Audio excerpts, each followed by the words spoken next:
काम करू एकच ते तसंच करू.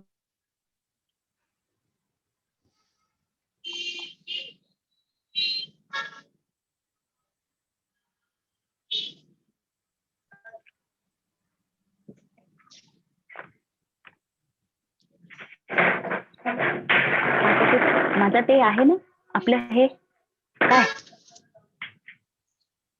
माझं ते आहे ना आपल्या माझ्या बॅग मध्ये त्याचं हे आहे मोबाईलचं स्टँड ते असं ठेवून दे.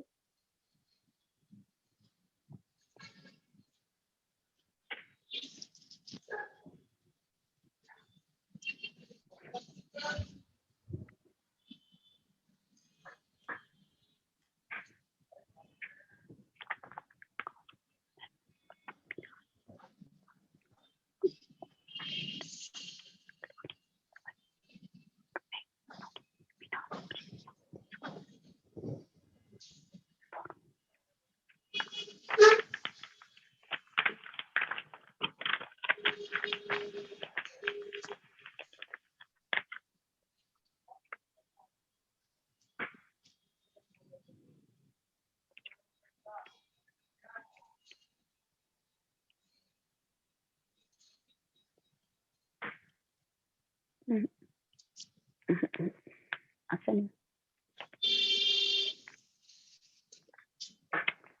असं नाही ठेवत बेटू असं नाही ठेवत तुला नाही माहितीये.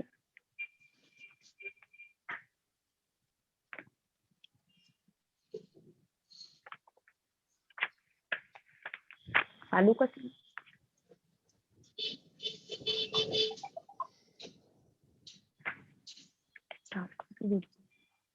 Namaskar. Myself, Dr. Kumar Gupta.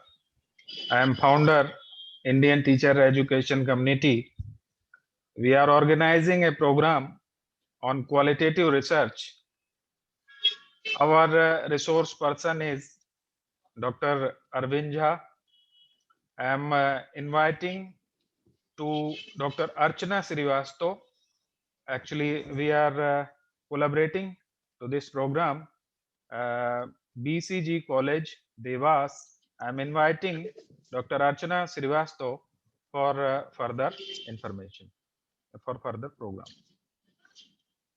Welcome, ma'am. Namaskar, sir. Yes. Good evening, sir. Namaskar.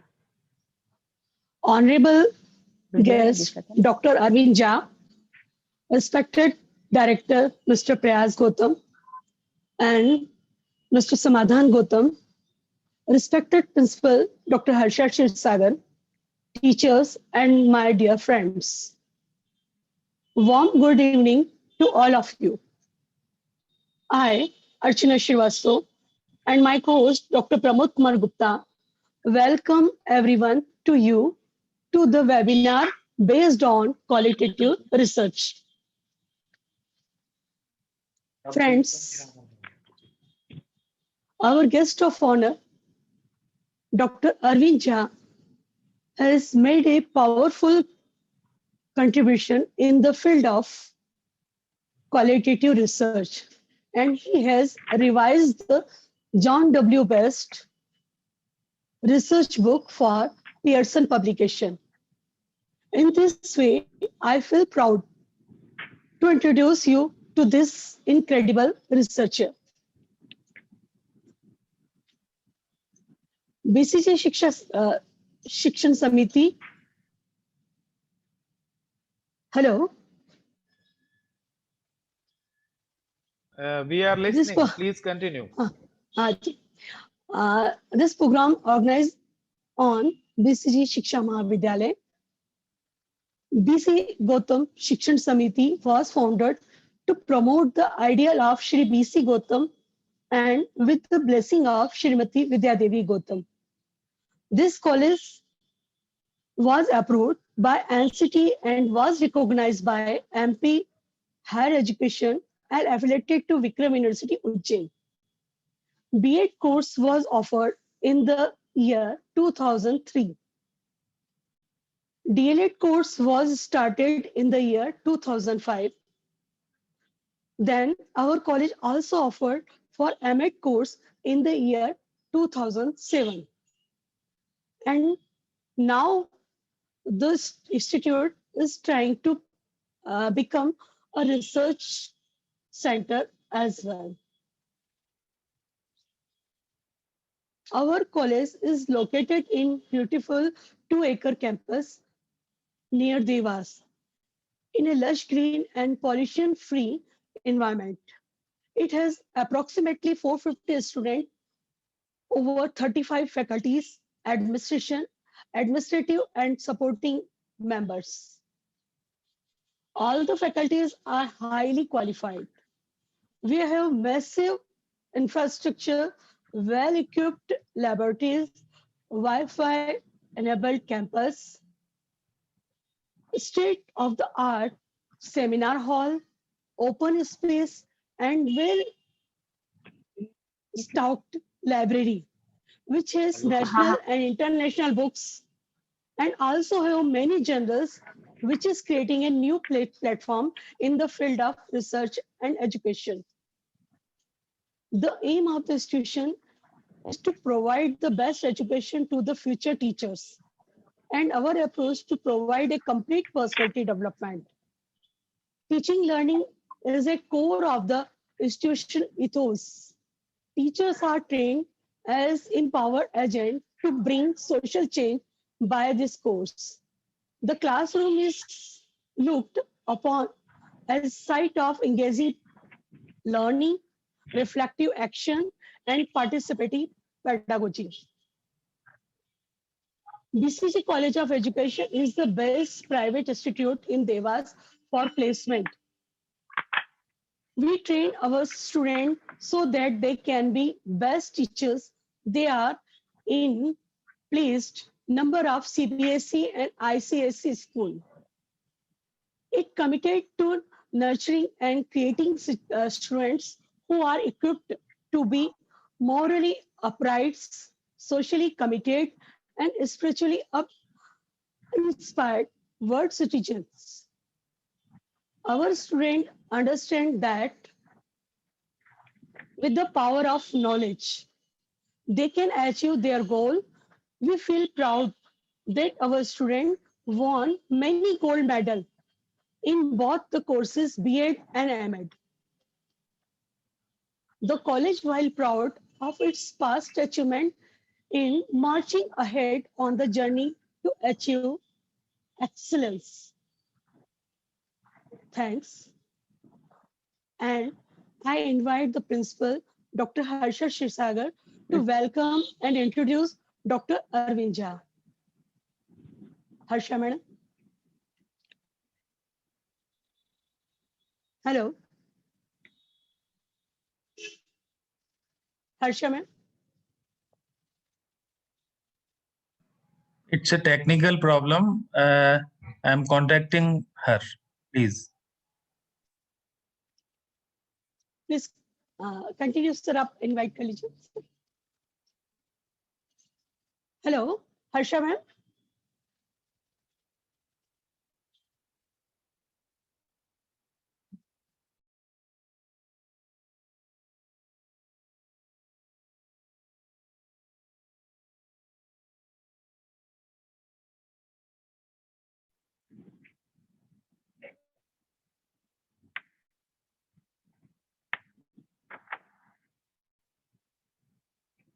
Good evening to all.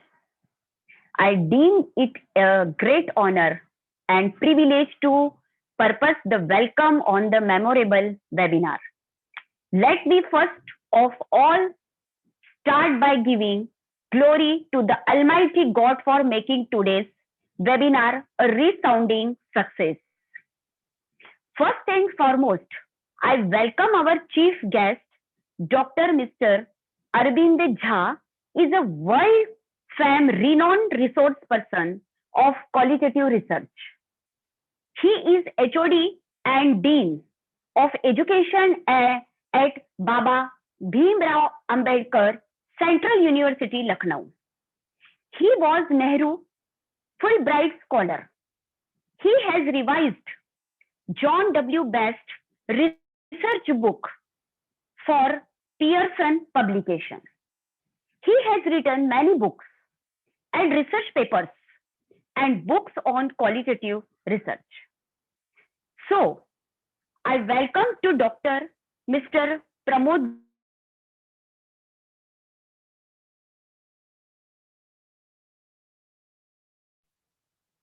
Pramod Kumar Gupta.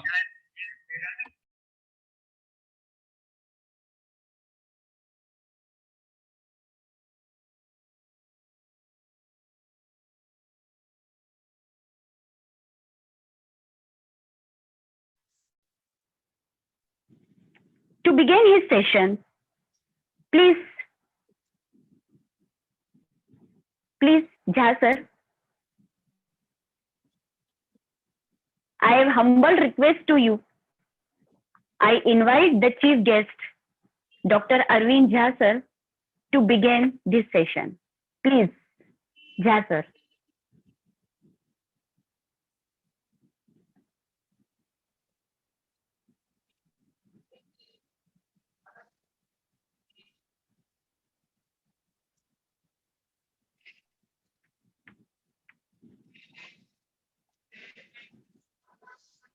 I have humble request to you. Please invite Mr. Jha sir.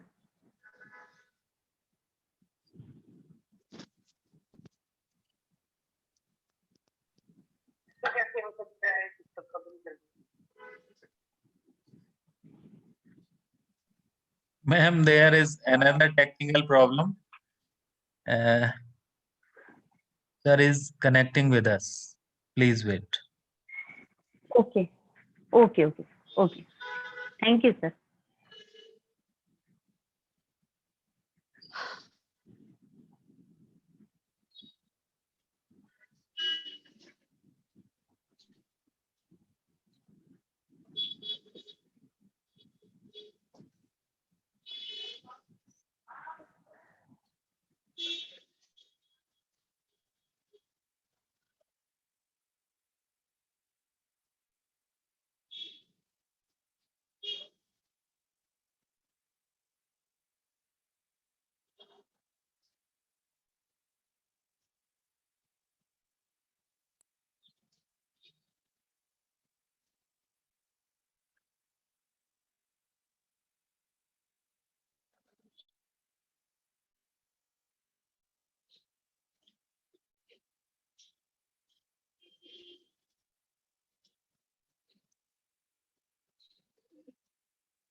Ji.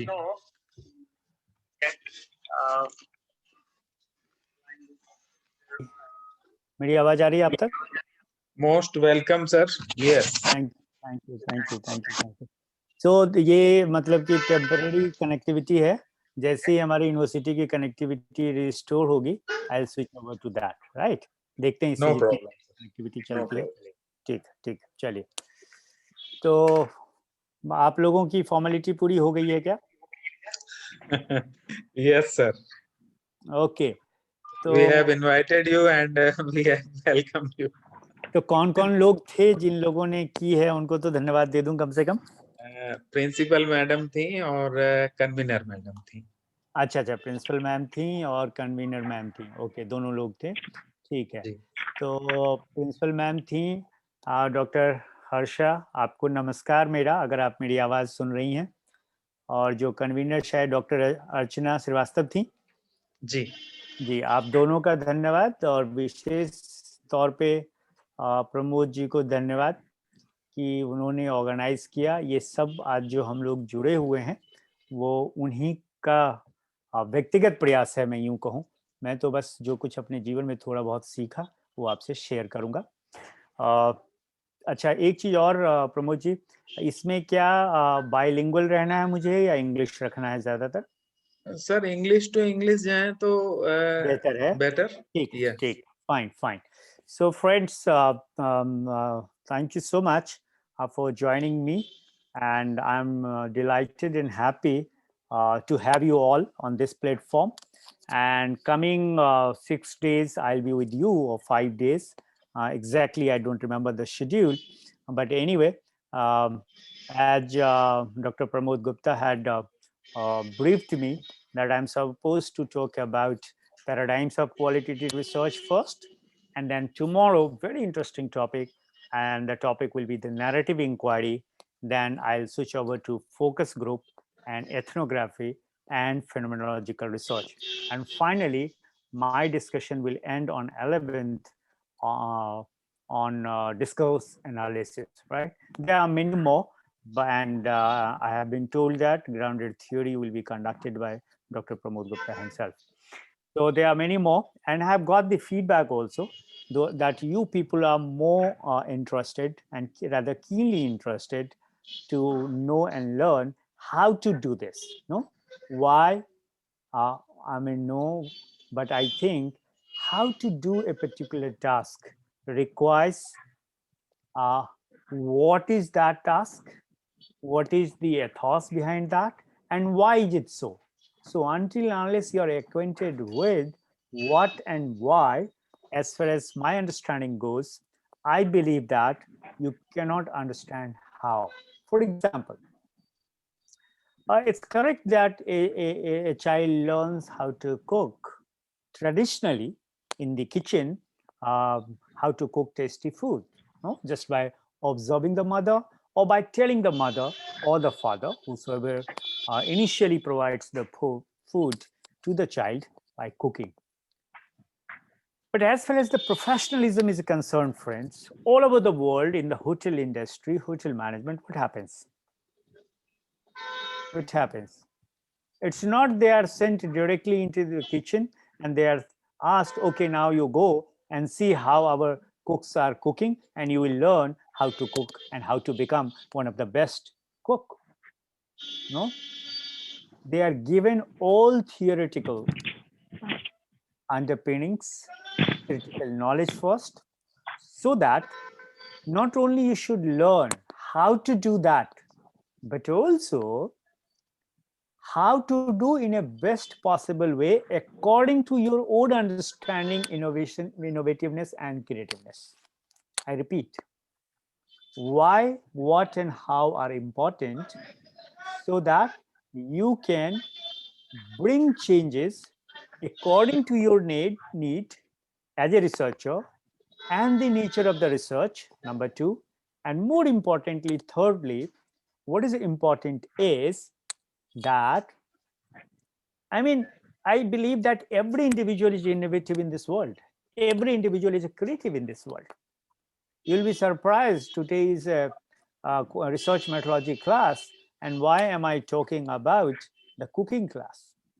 You know, there is a very interesting story. Recently, 13 years old boy, right, whose parents are of Indian origin, that boy is born in Australia. And you know, the Australian, they have the, you know, junior kitchen competition at the national level. And this boy has defeated all. And in the end, when that boy was asked, of course, he has given the credit to his mother, who taught him how to cook good food. At the same time, he said that I was not, you know, observing my mom to cook good food and tasty food, but also how to bring, you know, change, innovative change and creative change in a given traditional food. Okay, so I have got the feedback. Dr. Pramod Kumar Gupta has already given me the feedback that this is what is expectation. These are the expectations on behalf of our participants.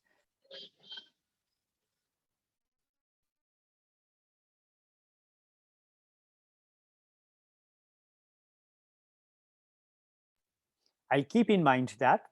And when I was discussing with Dr. Gupta, we have organized that in the next schedule, we'll be planning to hold a workshop, not lecture at all, only workshop. But what happens to organize some workshop, online workshop, you need some sophisticated gadgets. Presently, at the place where I'm sitting, in the department where I'm sitting, this department doesn't have so much sophisticated gadgets, number one. Number two, I'll not blame that it's the unavailability of the gadgets, but also the expertise that is required on my part, at the same time on the part of the organizer. This is the second thing.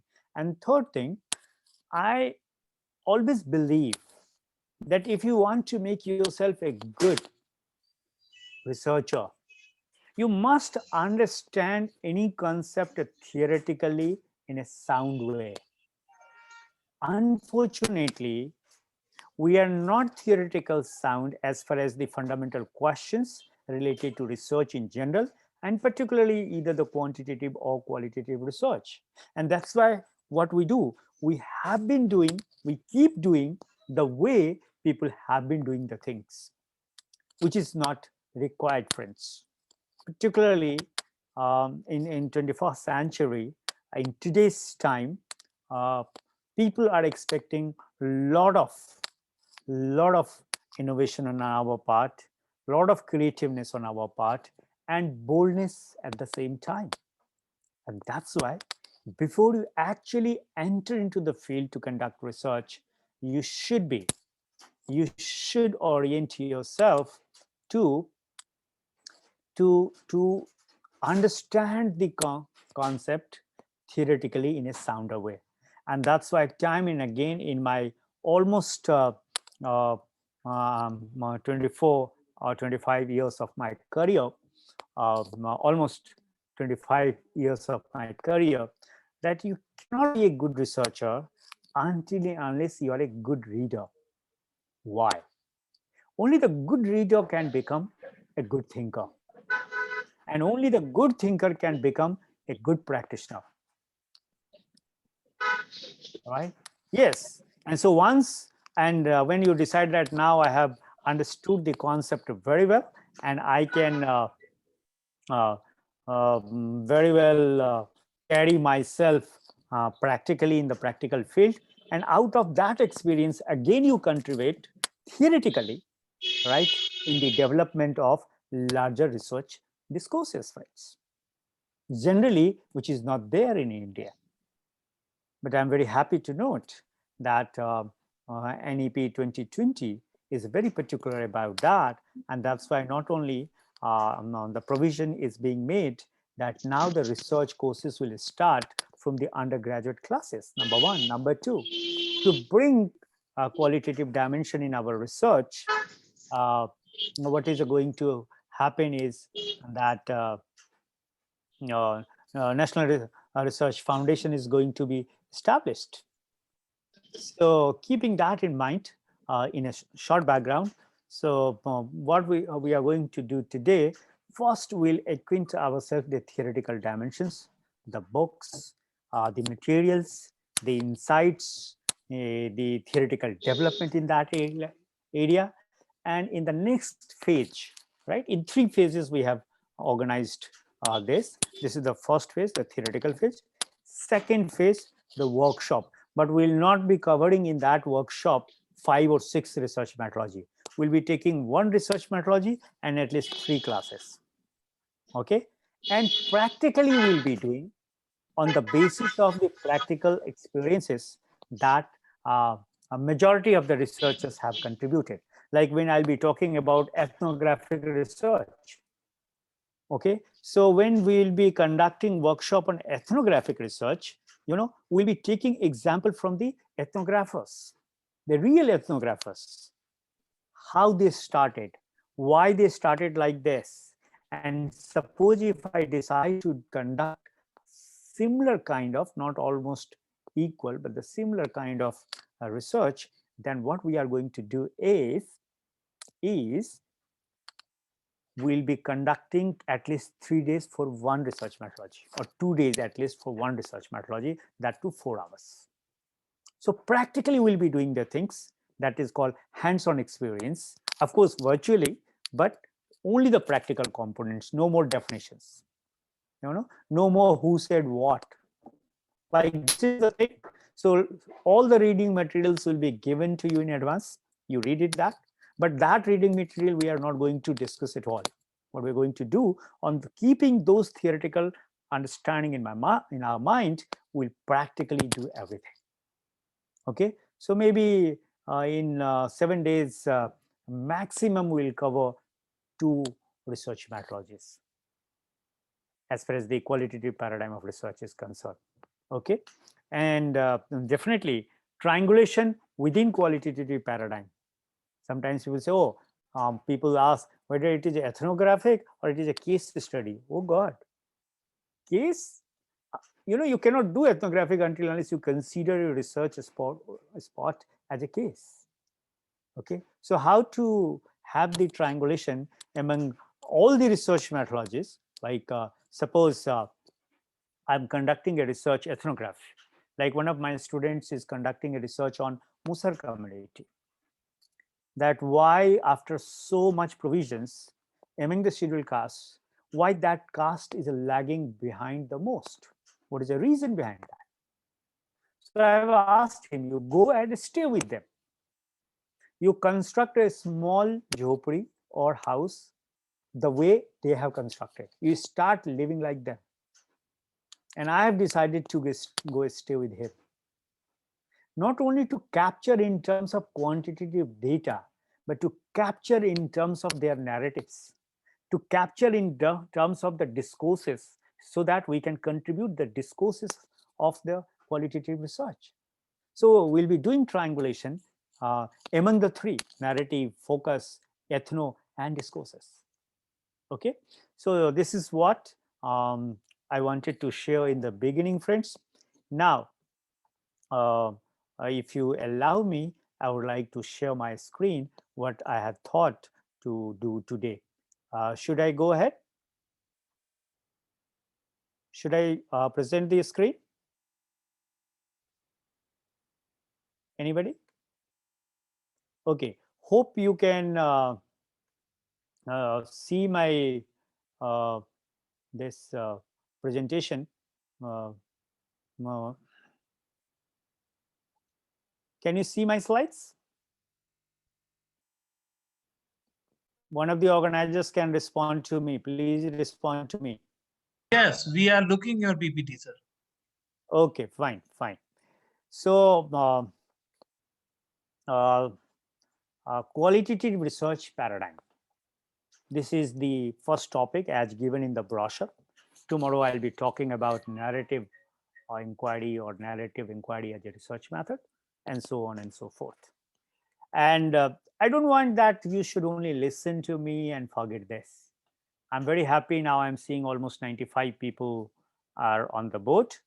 All people should form a group, WhatsApp group, or maybe I'll ask Pramodji to have the Gmail group, no, or any mail group, or any other platform, so that continuously we can dialogue, or maybe, right, forming a group within the group, like forming a group of 10 people or 5 people, and on one topic, on the basis of serious deliberation and discussion, serious reading, okay, and reading widely, and we should come out a book, extensive book on a particular research methodology in the qualitative paradigm. This is what I'm expecting. That's why we have taken this initiative, friends. Okay, and that's why I have provided you my email as well. Well, what I have done, why I'm here, as I said, I have been one of the fortunate one who started teaching from the teaching research from the beginning of my career. Once I joined the permanent one after University of Delhi. So this is one book that I have done, general book. No, I cannot say quantitative and qualitative. And some of you who belong to the discipline of education must be knowing about this book, Research in Education. Initially, this book was written by John W. Best. So when I read this, even I have read this book. When I was a student, I was doing my Master of Education in Department of Education, University of Delhi. Then this book came with a revised edition after a lot of input and revision by James V. Khan. So book became popular best and can't. First the best, then the best and can't. And then, fortunately, I got the chance, the Pearson approached me that on the basis of the understanding that I have, I should revise the entire book. And I have revised it. Now in India, it is available in the name of Best, Khan and Jha. Okay, research in education. So all those people who are in the area of education, they must be knowing. And let me tell you, this book is not only popular in India, this book has been very, very popular in US as well. Because in US, in almost all colleges and university, you will find this book in the library. Because there, students are oriented to research from the undergrads only. So once you take admission in first year, first semester, under any bachelor program, or Bachelor of Arts or Bachelor of Science or Technology or anything, people read this book. Okay, particularly in education, among the education colleges. You'll say, how do you know that? No, it's a good question. Then I would like to share with you, I have been a Fulbright Fellow. I was awarded a Fulbright Fellowship for International Education Administrator Award. And I had the opportunity to visit 5 states of United States. Like we were housed in New York. And from New York, we went to different universities and colleges. And they specifically had asked me that what specifically you are desiring. I said, I would like to understand why United States of America community colleges is so popular. And that's why I visited most of the this.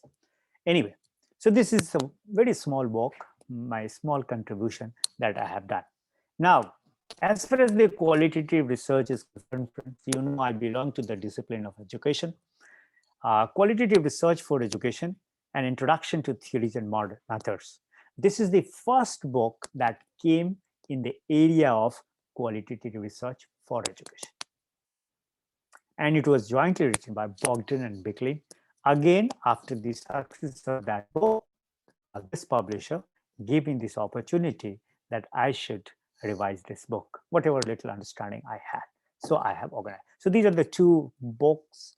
I don't know, it's the readers have the right to judge that how these books are doing.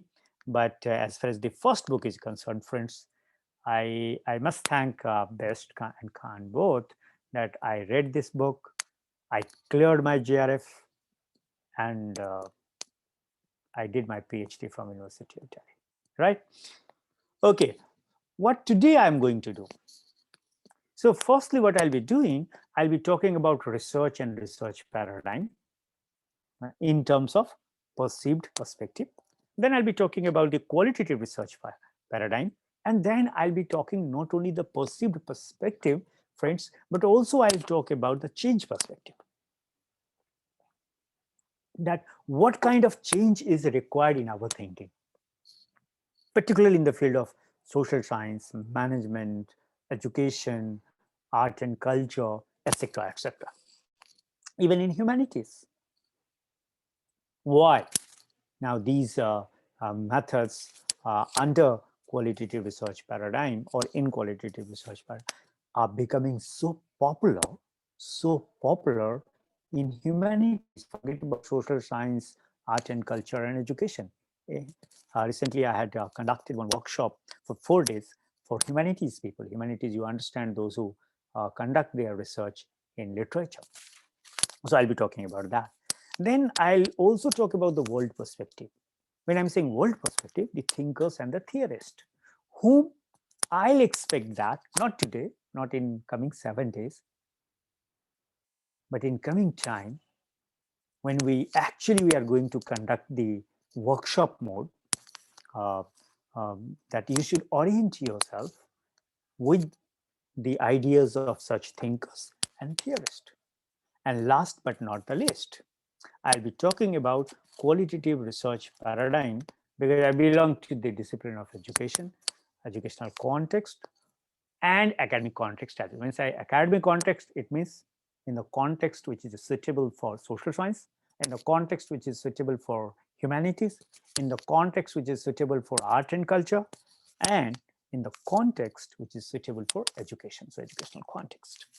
Fine, friends. Should I move ahead? Well, so before I opine myself, there are some questions in my mind. What's that? One question, the pertinent question that is there in my mind is research an inquiry or something else? This is first one. And I don't want, the answer which is very much particular and written in the book. You think about. And these questions are not only for me, but for all of us, so that tomorrow we can bring out some manuscripts, some books, or conduct our research with a fresh mind. Okay. Second, is research for the sake of knowledge or something else? That is a theory construction. If you'll ask me, then you know why theoretical understanding is important. Because the highest degree that is given to conduct research is the PhD, Doctorate of Philosophy. No? And why philosophy is so popular? Because even the small thing they present in the form of theory. So knowledge is always represented and presented in the form of a theory. And that's a theory construction. So is research for the sake of knowledge? That is theory construction. You have to answer. You have to think about it. I'm not going to answer. I'm just sharing my understanding and my perspective. Is research for solving a problem? And this is what in social science and particularly in sciences we claim. Physics don't claim that. The only science that qualifies to be called as science, which we people sometimes called hard science, is the physics. Physics doesn't believe in that. See, most of the research that have been done in sciences, they are theoretical in nature. 90% of the physics research are not implementable at all practically. Okay, but yes, since people write it, since people have the right to think, question is research for solving a problem? And next, is research more than all the above? That no, research is neither the inquiry, nor for the sake of knowledge or theory construction, nor for the sake of solving a problem. It is a beyond all these. If beyond all these, then what is that? Can we think of something like that? Are we capable to think? If yes, what will be our direction of thinking? And if we think in that direction and we are convinced that something fruitful will come out, okay, then definitely we'll come out with wonderful manuscripts. All changes that have taken place because of good thinking. Thinking is required. But what is happening? We are conducting research in science and mathematics, or social science, or education, or any discipline. We are conducting it ritually, as something is done in life ritualistically. Okay, so let me start and share my understanding of research. What's that? Research is the systematic process of collecting and logically analyzing information to provide sound explanations that can become knowledge. It's very complex, no? Don't you think? I have just said blah, blah, blah, blah. Again, I'm repeating. The systematic process of collecting and logically analyzing information to provide sound explanations that can become knowledge, no? At master level, MPhil level, when you have to write exam, even PhD coursework, what you do? You just mug up the thing and you write in the book. But I'll advise you, what is research? If that's the question, you always try to construct a definition analytically. Start with analytical definition, okay? And finally, you synthesize that. Let's see. I'll do one practical, what do you call, practical activity. See, my first question is, what is a research? What will be the simplest answer?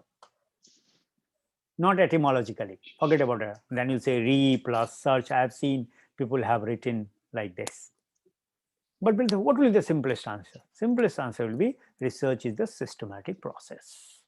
So anything that you do systematically, this is what science says, systematic process. Okay, fine. So suppose I accept this definition that research is a systematic process. Then my second question, analytical question will be, it is a systematic process of what? I mean, this systematic process consists of what?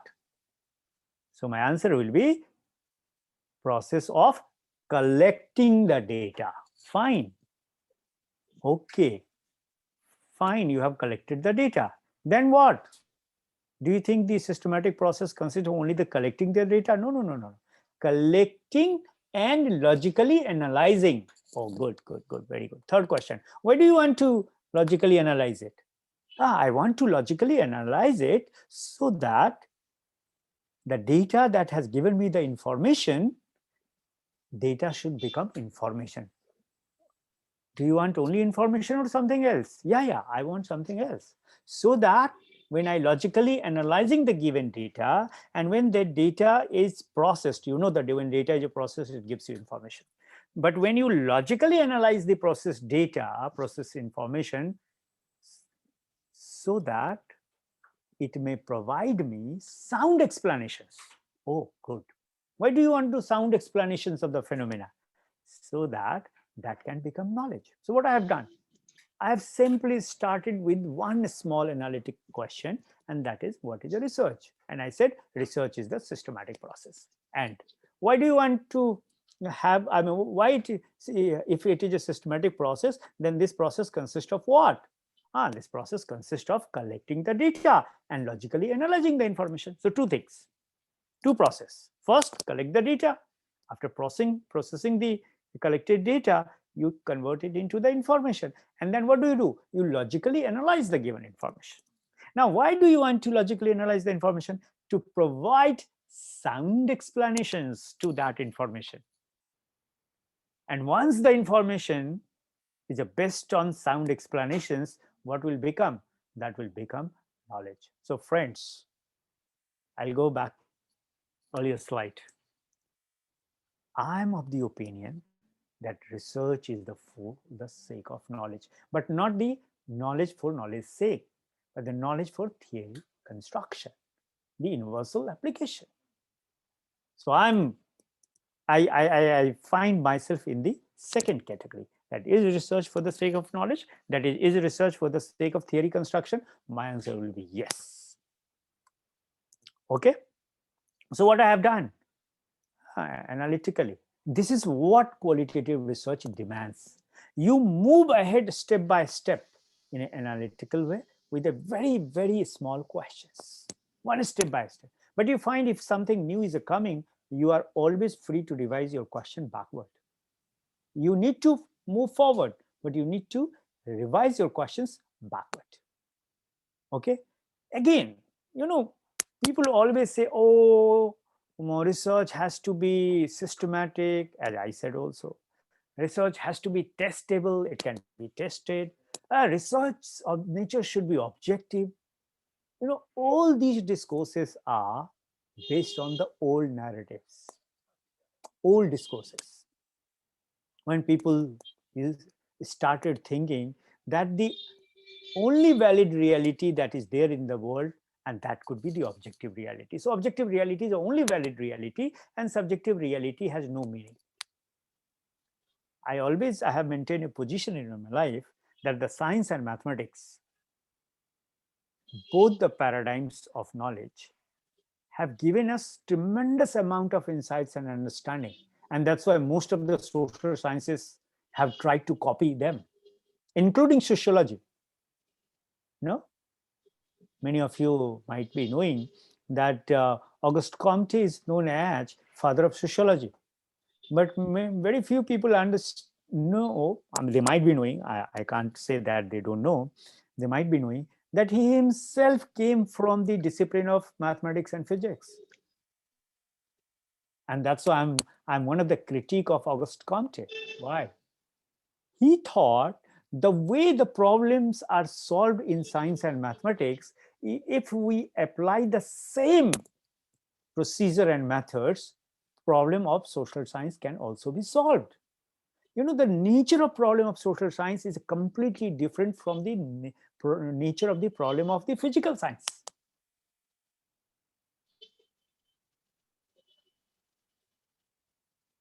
So these are, and qualitative research paradigm, those who question this understanding, they question the maxim that the ultimate reality can be, if until unless you are capable to measure the reality, you will not be able to understand the reality. See, when I'm attacking science and mathematics, many of might be thinking, oh, sir belongs to the education discipline. That's why sir is criticizing science and mathematics. No, friends, let me tell you. My first degree is in mathematics. My first master is in mathematics. And that's why with authority I can say, because I understand the limitation of mathematical numbers. Like another very simple example I would like to ask you. And I ask many people, how many traditions you know that are there in the field of statistics? Majority of the people are acquainted, including myself, friends. I know only history, but in terms of knowledge and fact, I don't know. Majority of the people who are working, even the statistics professors, I have a very good friend of a statistics professor in this university only. Majority of the people, they know there is only one tradition in statistics. No, there is not one. There are more than one. But unfortunately, right, that knowledge is not available to us. Not available to us. The entire humanity has forgotten that. Why?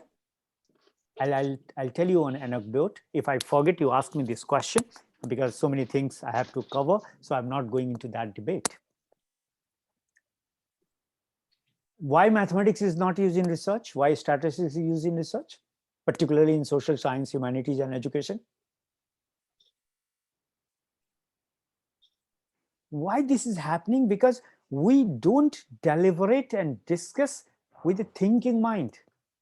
We do things on the basis of ritualistic understanding, and that's why the discipline is not growing at all. Right? Moving ahead, friends. Coming directly to what is a qualitative research. So quality is what? This is what we need to understand. And that's why I say no amount of quantitative understanding can ever make us feel what is a quality. The way quality has been conceptualized and used in the field of higher education, I am one of the critique of that also. But anyway, today I'm not going to talk about the quality in higher education and quality in academics. What is a qualitative research? So for me, quality refers to the distinctive, essential characteristics of experience and action lived by person. So when a man or a woman, a boy or a girl lives his or her life, the distinctiveness of his life, the essential characteristics of each individual experience and his or her action, which has been lived by them, is unique one, and that is a quality.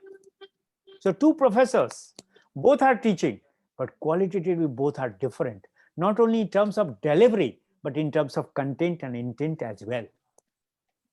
And this essence we need to understand. And that's why quality refers to the distinctive, essential characteristics of experience and action lived by persons. And that's why we go into the field. We try to capture the essence of the persons who have experienced that life. Like one of my friends, he's a professor in IIT Kanpur here.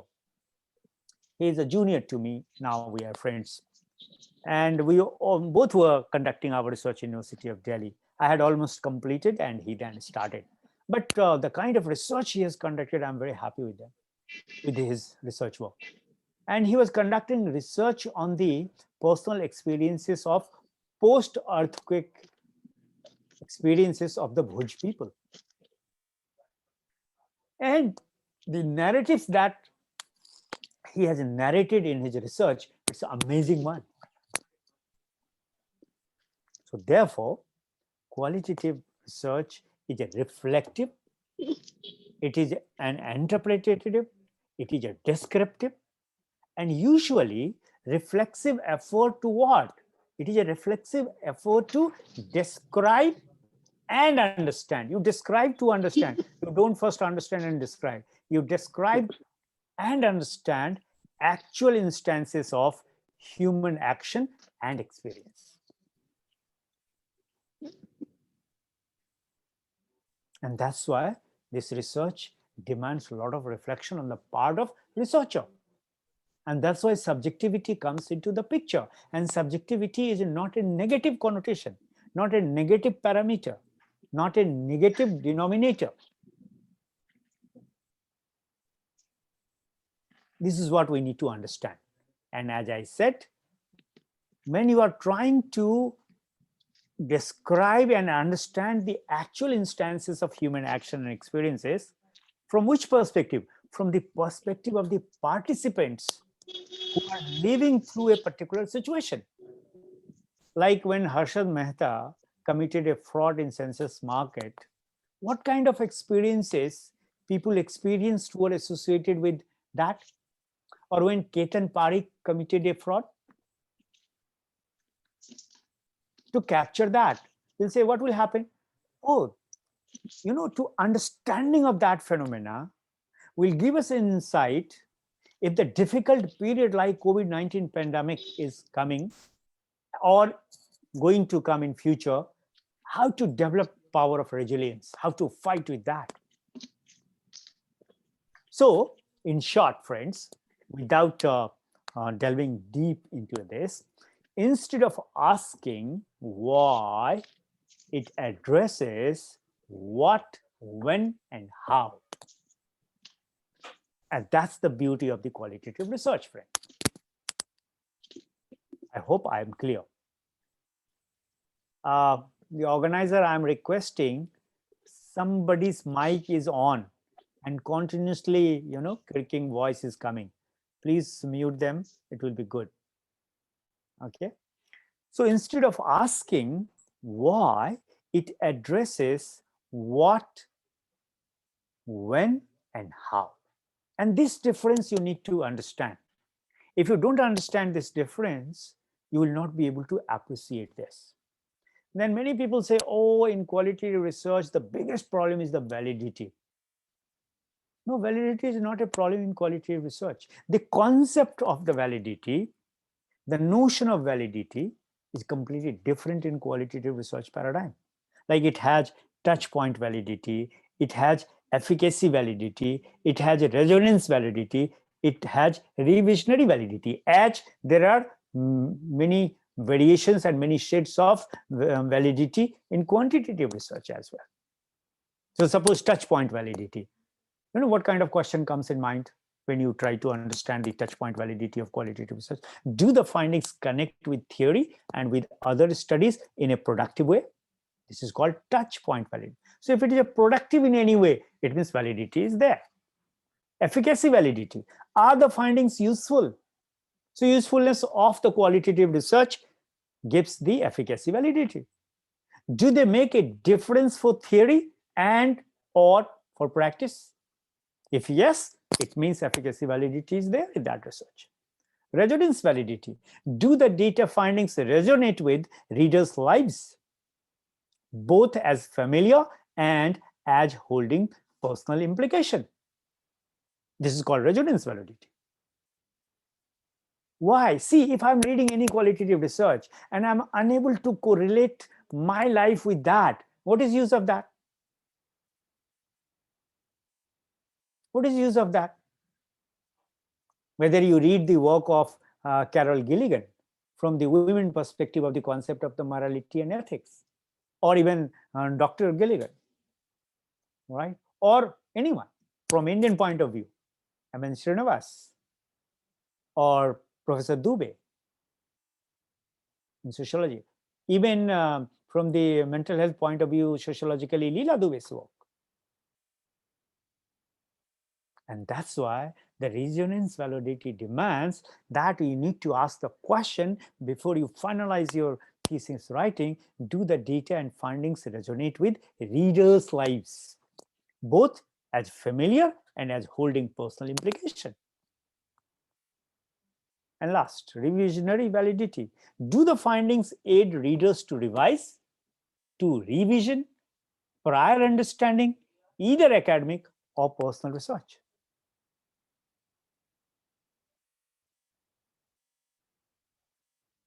Fine, friends, let me move ahead. So when to use qualitative research, that's very important. When you should use? When you are interested in personal accountability, personal narration, gaining experience with this approach, wanting to gain experience. Sometimes, qualitative research, just to have experience, people do the research.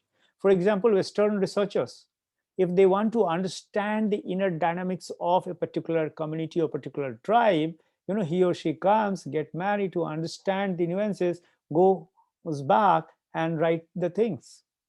Ethically, whether it's right or wrong, that's a different thing. When you are interested as a researcher to understand an experience, you are interested in a phenomenon, what it is like. For example, what it is like to be a newly married, what it is to be like when somebody falls in love, or what it feels like when somebody appreciates you, or what it feels like when you know that somebody hates me, what it feels like when you reaches at the point of glory of success professionally, like what it feels when you become a prime minister of the country or the president of the country, or what it feels like when people start quoting you as a researcher. Those are the points where you should use qualitative research. Another point that I would like to make is, friend, this, that when traditional research has reached its limits, sometimes I get really surprised when I find that the boyfriend and girlfriend, what they do, they try to understand, to find out, oh, what is the amount of love my boyfriend loves me. So there is a love meter on the net. Oh, my girlfriend loves me. I don't think these things can be quantified. I don't think there is any system which can quantify that how much my mother loves me. So when quantitative research or the quantitative data reaches its limits, you should conduct qualitative research. Or if you say, no, not all these, something else, just for the complementary and pilot study. Right, recently, I have done one study, and that's a quantitative data. And one international publisher has agreed to discuss. Now, what I have decided to do, the same research I'm going to conduct qualitatively. And now I'm going to ask the question, not to tick mark, not the say that yes, no, but to write, number one. Second, to narrate their experiences. Like it's about learning experiences during the COVID-19 period, coping with the learning strategies, or coping with the stress, etc. And then the third phase, what I'm going to do, I'll triangulate both the results. And then so in a series, I have decided to publish 3 papers. ये वाली जो सुनाई है ना, इससे तो बढ़ेगा क्या? इसको मत दबाओ, इससे बंद, इससे? हाँ, इससे बढ़ा. Please mute yourself. Right. So pilot or complementary. For the complementary, you can do. Now, my second research paper not going to do anything wonder, but what is that related?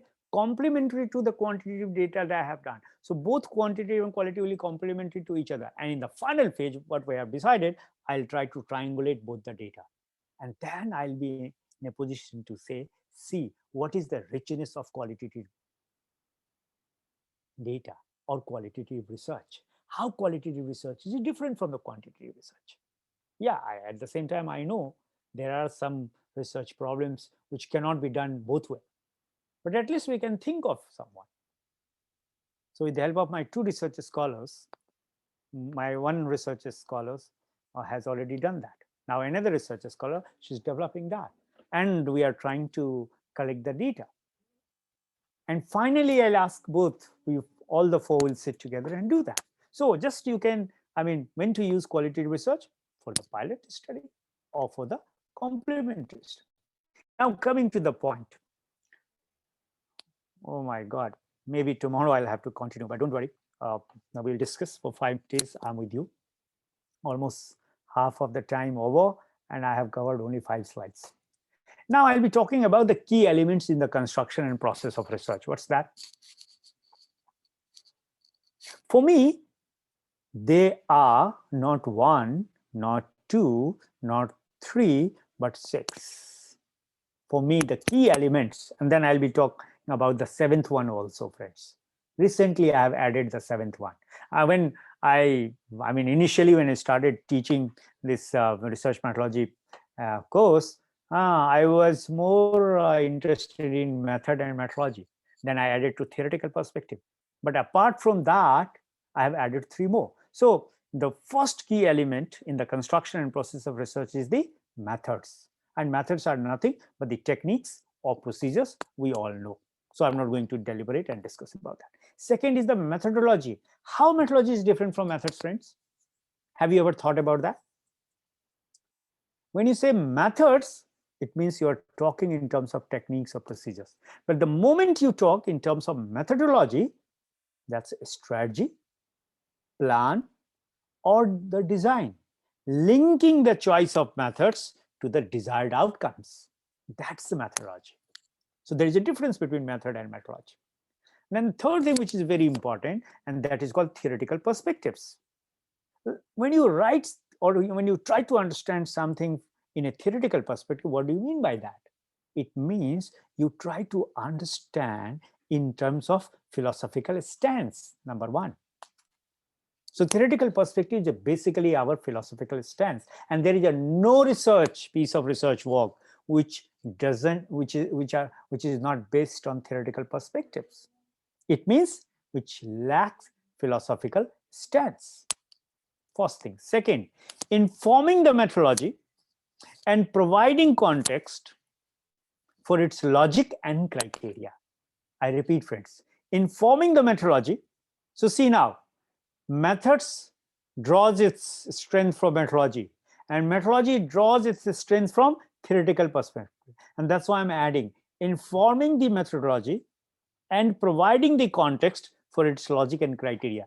Now you'll be surprising what I'll be doing if everything I'm discussing today. Next time I'll not be talking about what are the key elements in the research. Suppose I take a research topic and I'll say, okay, you tell me what are the key elements in that, and we'll start writing about that. Okay. And that's why I want you to be a little more attentive today, friends. So informing the methodology and providing the context for what? For its logic and criteria. But from where theoretical perspective gets its strength, then the 3 things are very important. And on the basis of this, friends, I have revised both the books with this understanding. And those are because before these 2 books came into existence, right, I had no chance to study, read, and think of research in terms of epistemology, research in terms of ontology, research in terms of axiology.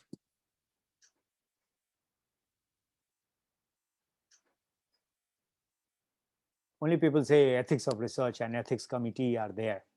Like in South Africa, we are doing one international project, one of my friends in South Africa, and they have the research ethics committee. So they will ask you some questions, you appear, and you satisfy, they'll say, okay, go ahead for the research. No, it demands something more.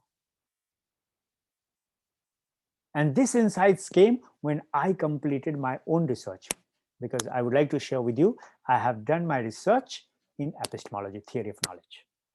So epistemology, ontology, and axiology. It means what? In short, I'll be dealing with this in great detail. But in short, what? When I say epistemology, our theory of knowledge. When you decide that I want to know what it feels like when somebody becomes a bankrupt, or what it feels like when somebody reaches at the point of pinnacle of success, or what it feels like when somebody is completely devastated, he or she has lost everything, children, family, wealth, and nothing is there in their life, like when earthquake takes place. Suppose there is a man, he has lost his wife, daughter, all in the family, even the roof, and nothing is left in his life. What it feels like. And I said in the beginning, what will be its implication? Its implication that if some people are going to face such kind of situation, at least theoretically and in terms of knowledge, we can say, oh, you can develop your resilience power if you follow such and such measures. So when I say epistemology, it means theory of knowledge. How will you know that? Fine, my research problem says that the purpose is to know that. But the question is, how will you know that? And that's why epistemological understanding is important. So our theory of knowledge. Then the view of reality. I mean, he has lost everything. Now, what is the reality of his existence, of his life in this world? Underpinning our theoretical perspectives and methodology and ethical issues. Right? But as I said, I'll be adding the 7th point. So my journey started with method and methodology, the first point. The second, theoretical perspective. The third, epistemology, ontology, and axiology. But recently, friends, because you know, every time I deliver a lecture, I learn something. When you people, you conscious people, you learned people, those who are eager to learn, ask me some questions. So I have added in this list not only method and methodology and theoretical perspective, along with epistemology, ontology, and axiology, but the rhetoric. I hardly find any research methodology book people talk about rhetoric. But don't you think that as a researcher, you must understand the language of research? If we claim that every discipline has got its own language, like mathematics as a discipline has its own language, physics has its own language, economics has its own language, history has its own language, then don't you think if research is a discipline, research has its own language also? And that's why as a researcher, it's important on our part to understand the rhetoric of the research. And in short, if you find rhetoric is a, cumbersome or troublesome terminology, then in short, you can remember the language of research. Right, friends? Moving. So I'll be leaving this. See, when we do research, we think that only our problem is important, field is important, and we think that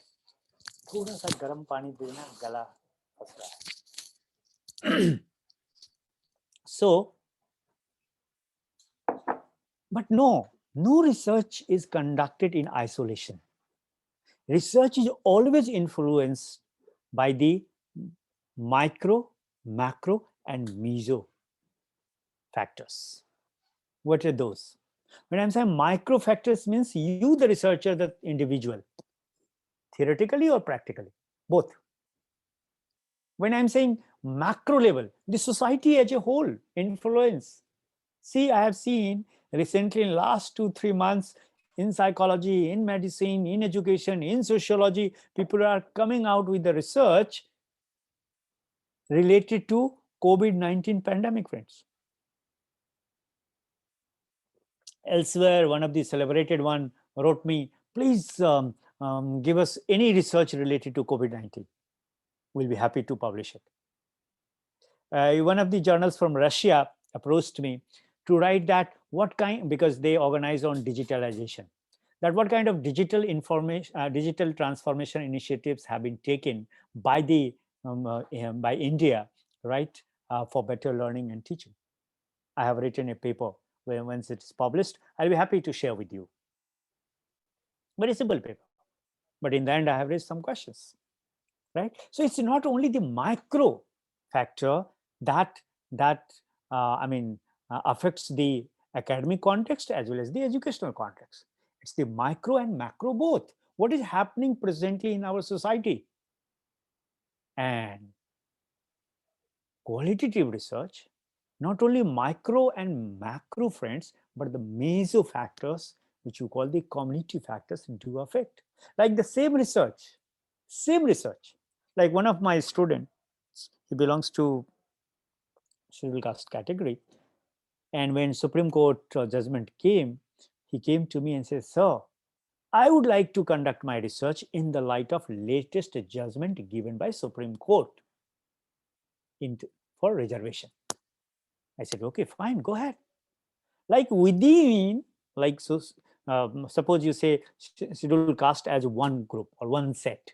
Within that set, within that group, why some community have advanced in terms of social justice, educationally, politically, and professionally. Why some community are still lagging behind? It means we need to think about those also. We cannot see scheduled caste as a whole set or one single group. No. So the meso factors are very important. Anyway, so I'm not going to discuss all these things because time is too short. See, one term I have used that is called qualitative research paradigm. So I'll suggest you to read one book, and there is nothing like science, The Structure of Scientific Revolution, which was published in the year 1962, and it was written by Thomas Kuhn. Please read this book. He was the man who gave the concept of paradigm. And today paradigm is used in academia like a fashion word, fashion style statement. Like, see, I have also used qualitative research paradigm. May or may not. Paradigm word might fit with this, but see, because so charming, so attractive. So please read this book. I'm not going into the detail. And in this book, he has talked about paradigm shift. So qualitative research as a context, as a paradigm, is a kind of complete paradigm shift in comparison to quantitative research. And Thomas Kuhn has argued that the scientific advancement is not evolutionary, but rather is a series of peaceful interludes punctuated by intellectually violent and revolutions. And in those revolutions, one conceptual worldview is completely replaced by the another conceptual view. Like I said, that love cannot be quantified. And if love cannot be quantified, then how to understand the phenomena of love? Suffering cannot be quantified. But yes, like people are measuring, physical scientists try to understand what happens when physical suffering is taking place inside you. What happens? Body looks same, but mentally you are, unstable, tensed, stressed. You feel like, removing your head if there is a headache. But outside it looks, oh, head is same. It means something happens within the permutation and combination of neurons. If yes, then why? What happens exactly? Why scientists or the medical practitioners developed painkiller, etc., etc. So Kuhn argues. So paradigm shift is a change from, and so what I'll be doing, I'll be showing it with the help of, this is one thing. Second, what is the nature of paradigm? Paradigm as a basic belief system. Paradigm is a basic belief system. If you don't believe in the qualitative phenomena, and if you are conducting qualitative research because your supervisor has asked, or even the problem is demanding that, you will not be able to do that. And that's why you need to develop your basic belief system. Or if you don't have that basic belief system, you need to change your basic belief system. So paradigms as a basic belief system based on ontological, epistemological, methodological, and rhetoric assumptions. And therefore, a paradigm may be viewed as a set of basic beliefs or you can say metaphysics, that deals with ultimates or the first principles. And it presents a worldview that defines for its holder the nature of the world. Like when Shankaracharya says, Brahm Satyam Jagat Mithya, what does it mean? Does he try to say that this world is illusory, not real? But see, majority of the people, this world is only real world. Yes, if you become religious fanatic, then you believe other world also, no? Till date, I am challenging that no religious guru has shown us the heaven and hell. They say it lies somewhere in the universe. Where? Why not we say that, okay, the day will come to know, okay, this is hell and heaven. It's physical presence or practical, yes? Then we'll think about that. You know, the concept of the hell and the concept of heaven, both the concepts have been created and developed by religious people just to live an ethical life. People don't understand. And that's why religiously people are exploited. In all religion, all the three religions I'm telling you, all the four religions, all the religions of the world, except one or two. Majority of the dominant religions in the world, they will tell you this. They will not tell you the real story. So, you know, there was time when, you know, all popes and padres started selling, you know, heaven, ticket for heaven. And wealthy people used to buy those tickets. Read the history. In Hinduism also, you donate a cow and cow will help you to cross the river and you will not be able to go to the hell.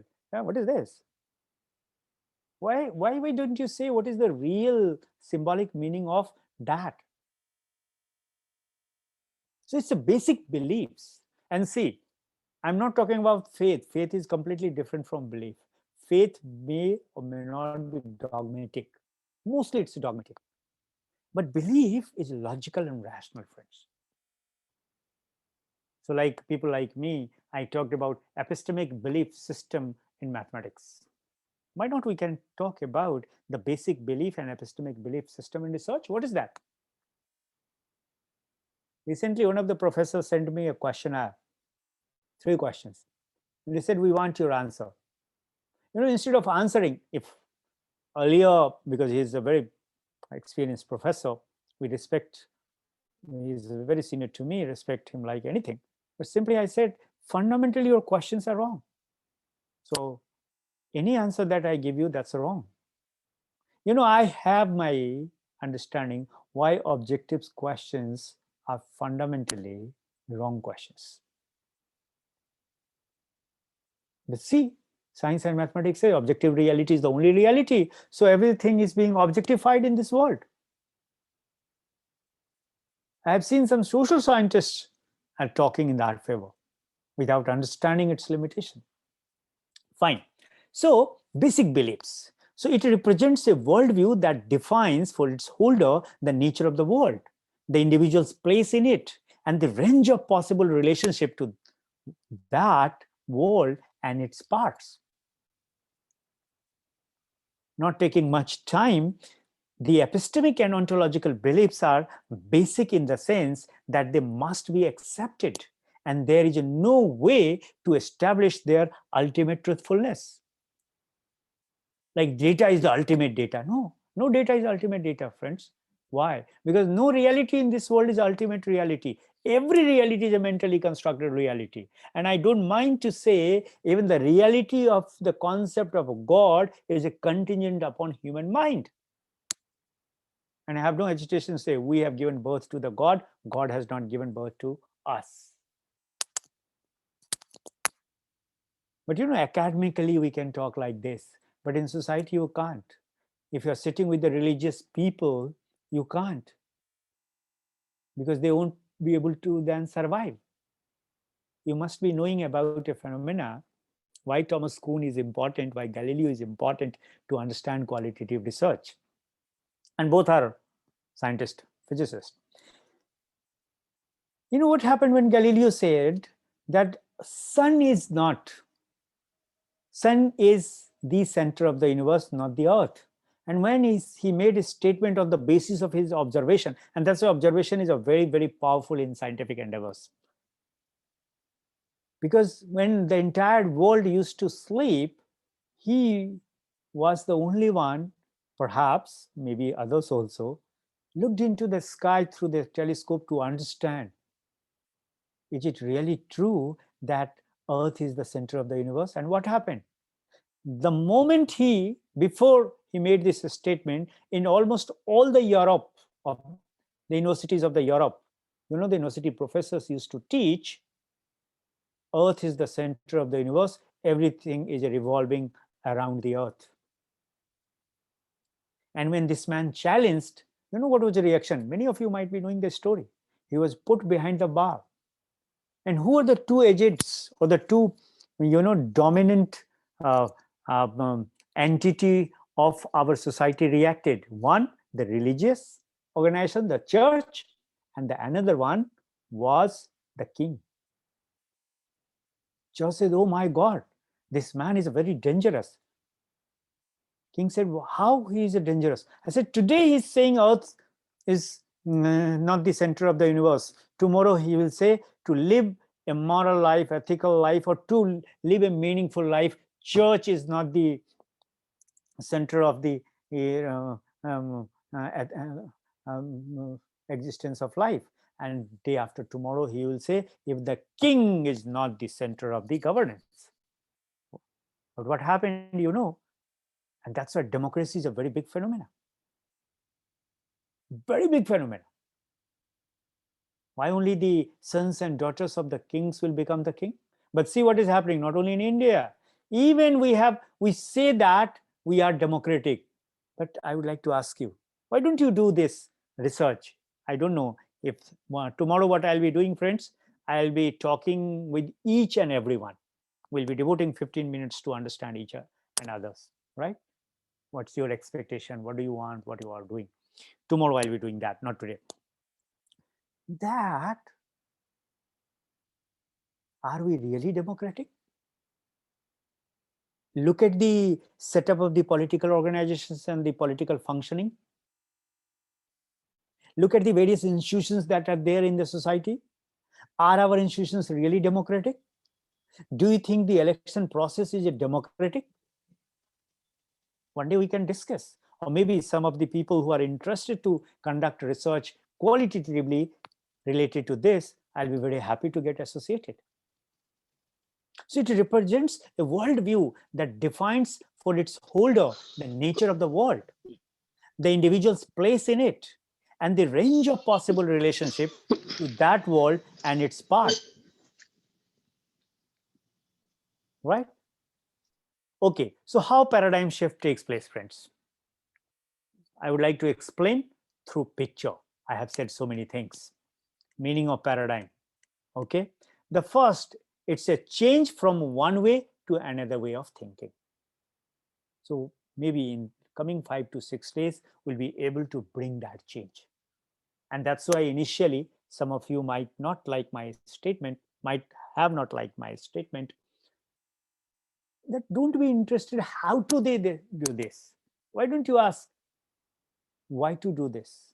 And for that, qualitative research will tell you not only why, but what, how, and when.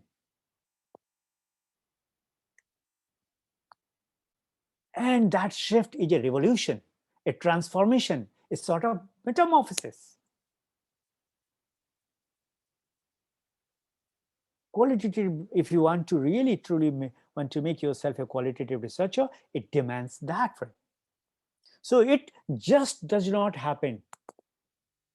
Like I remember I have delivered more than 50 lectures on the same topic in India in the last 1 decade as a part of one of the experts on part of ICC's friends in different parts of the country, north and south both, and east even. north, south, and east, even west. People say, so then why this is not happening? Oh, this is not happening because majority of the people don't know. And even if they know, they are not daring to do that because the system is not allowing to do that. I'll share my personal experiences and my personal journey in the field of research, friends, with you. So it just does not happen. It needs change. And we are the change agents. And last but not the last, as I said in my previous slides, it is a predominant theoretical framework, or it is based on our world perspective.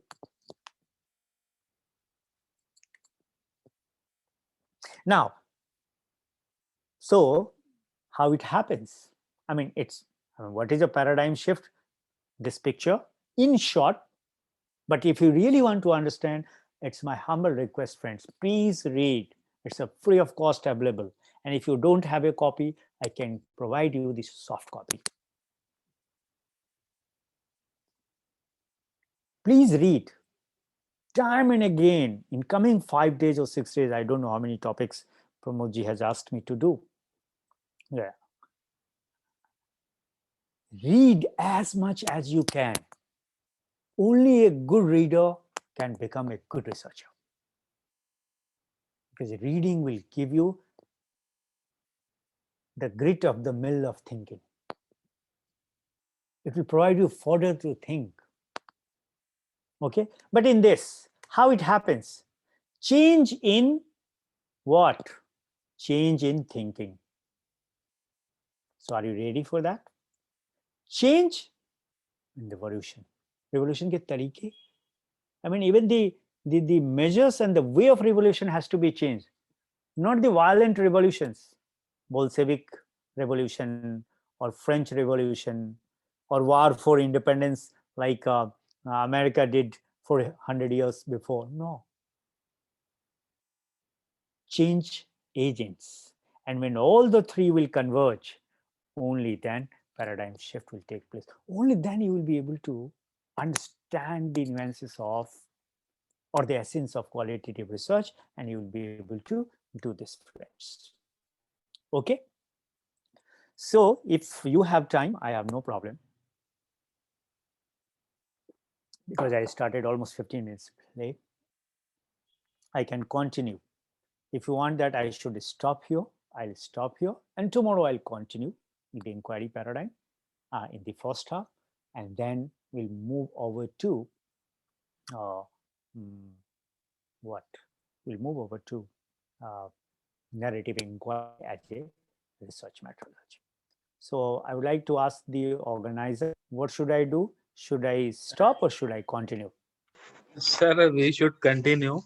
Actually, our program is 5:30 to 7:30. Okay, fine. No, I wanted to interact. So interaction we'll be doing tomorrow, right? No problem, sir. Okay, fine. So let Fine, me sir. start. So my first question was, is research an inquiry? If you say yes, like any other method and methodology, for me, it's an inquiry. You can call it systematic procedure, systematic method, whatever. Why? I would like to quote John Dewey. If you read the works of John Dewey says, somebody asks him, why do you emphasize more and more on inquiry? His answer was, the purpose of inquiry is to inquire more. Like the purpose of to become knowledgeable is to be knowledgeable more, to have more knowledge. And India is a land where inquiry and dialogue both have been given much more importance. Like, what is soul? What is Atma? And when Nachiketa confronts with Yamraj, read the beautiful dialogue. And still nobody knows what is Atma, what is soul. So much have been written, theoretically and practically both, in the Greece text, Greek text, Roman text, Indian text, and others. Aristotle, Socrates, Plato, and even modern scientists. Somebody asked me, sir, if I don't believe in all theoretical things, you tell me, what do you think? What is Atma? What is soul? I said, oh, very simple for me, friends. You know, the integration that integrates my entire physical body and emotional body and my mind, that integration is the soul, which works as an apparatus to integrate the things. So if inquiry, research is an inquiry, then we should also talk about something about inquiry paradigms. Inquiry paradigms define the inquirers what it is they are about and what falls within and outside the limits of legitimate inquiry. I repeat, very important, friends.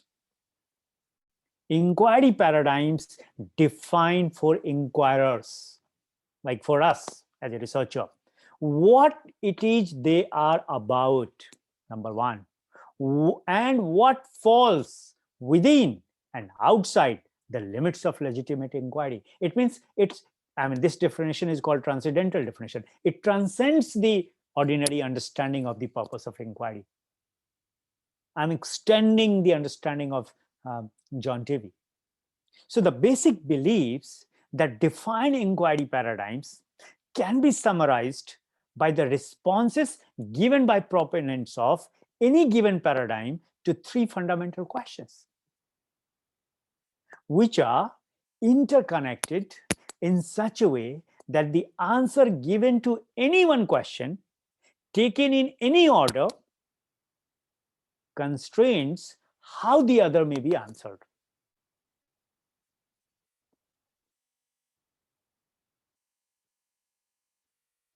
So now what I'll be doing, not theoretically delving deeper into it, I'll say inquiry paradigm in terms of ontological questions, then epistemological, methodological, and rhetoric questions. Inquiry paradigm in terms of ontological questions. See, why do you want to research? Because I want to capture the reality of that phenomena. That's it. And that phenomena could be anything. It could be educational phenomena. It could be personal phenomena. It could be natural phenomena. It could be community phenomena. It could be national phenomena. It could be anything else.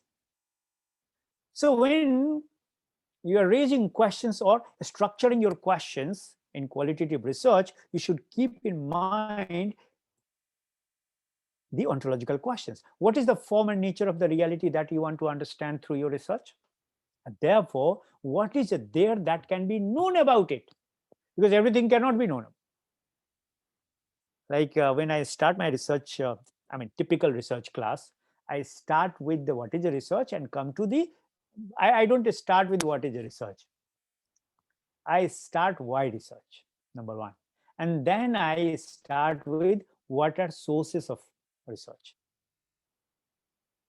When my students are convinced that research for the sake of knowledge, then I say, okay, what are sources of knowledge? Then, traditionally we talk about 4 sources of knowledge. First, the personal experience. But through personal experience, you cannot know everything. For example, what happens after death? I don't think nobody should get offended.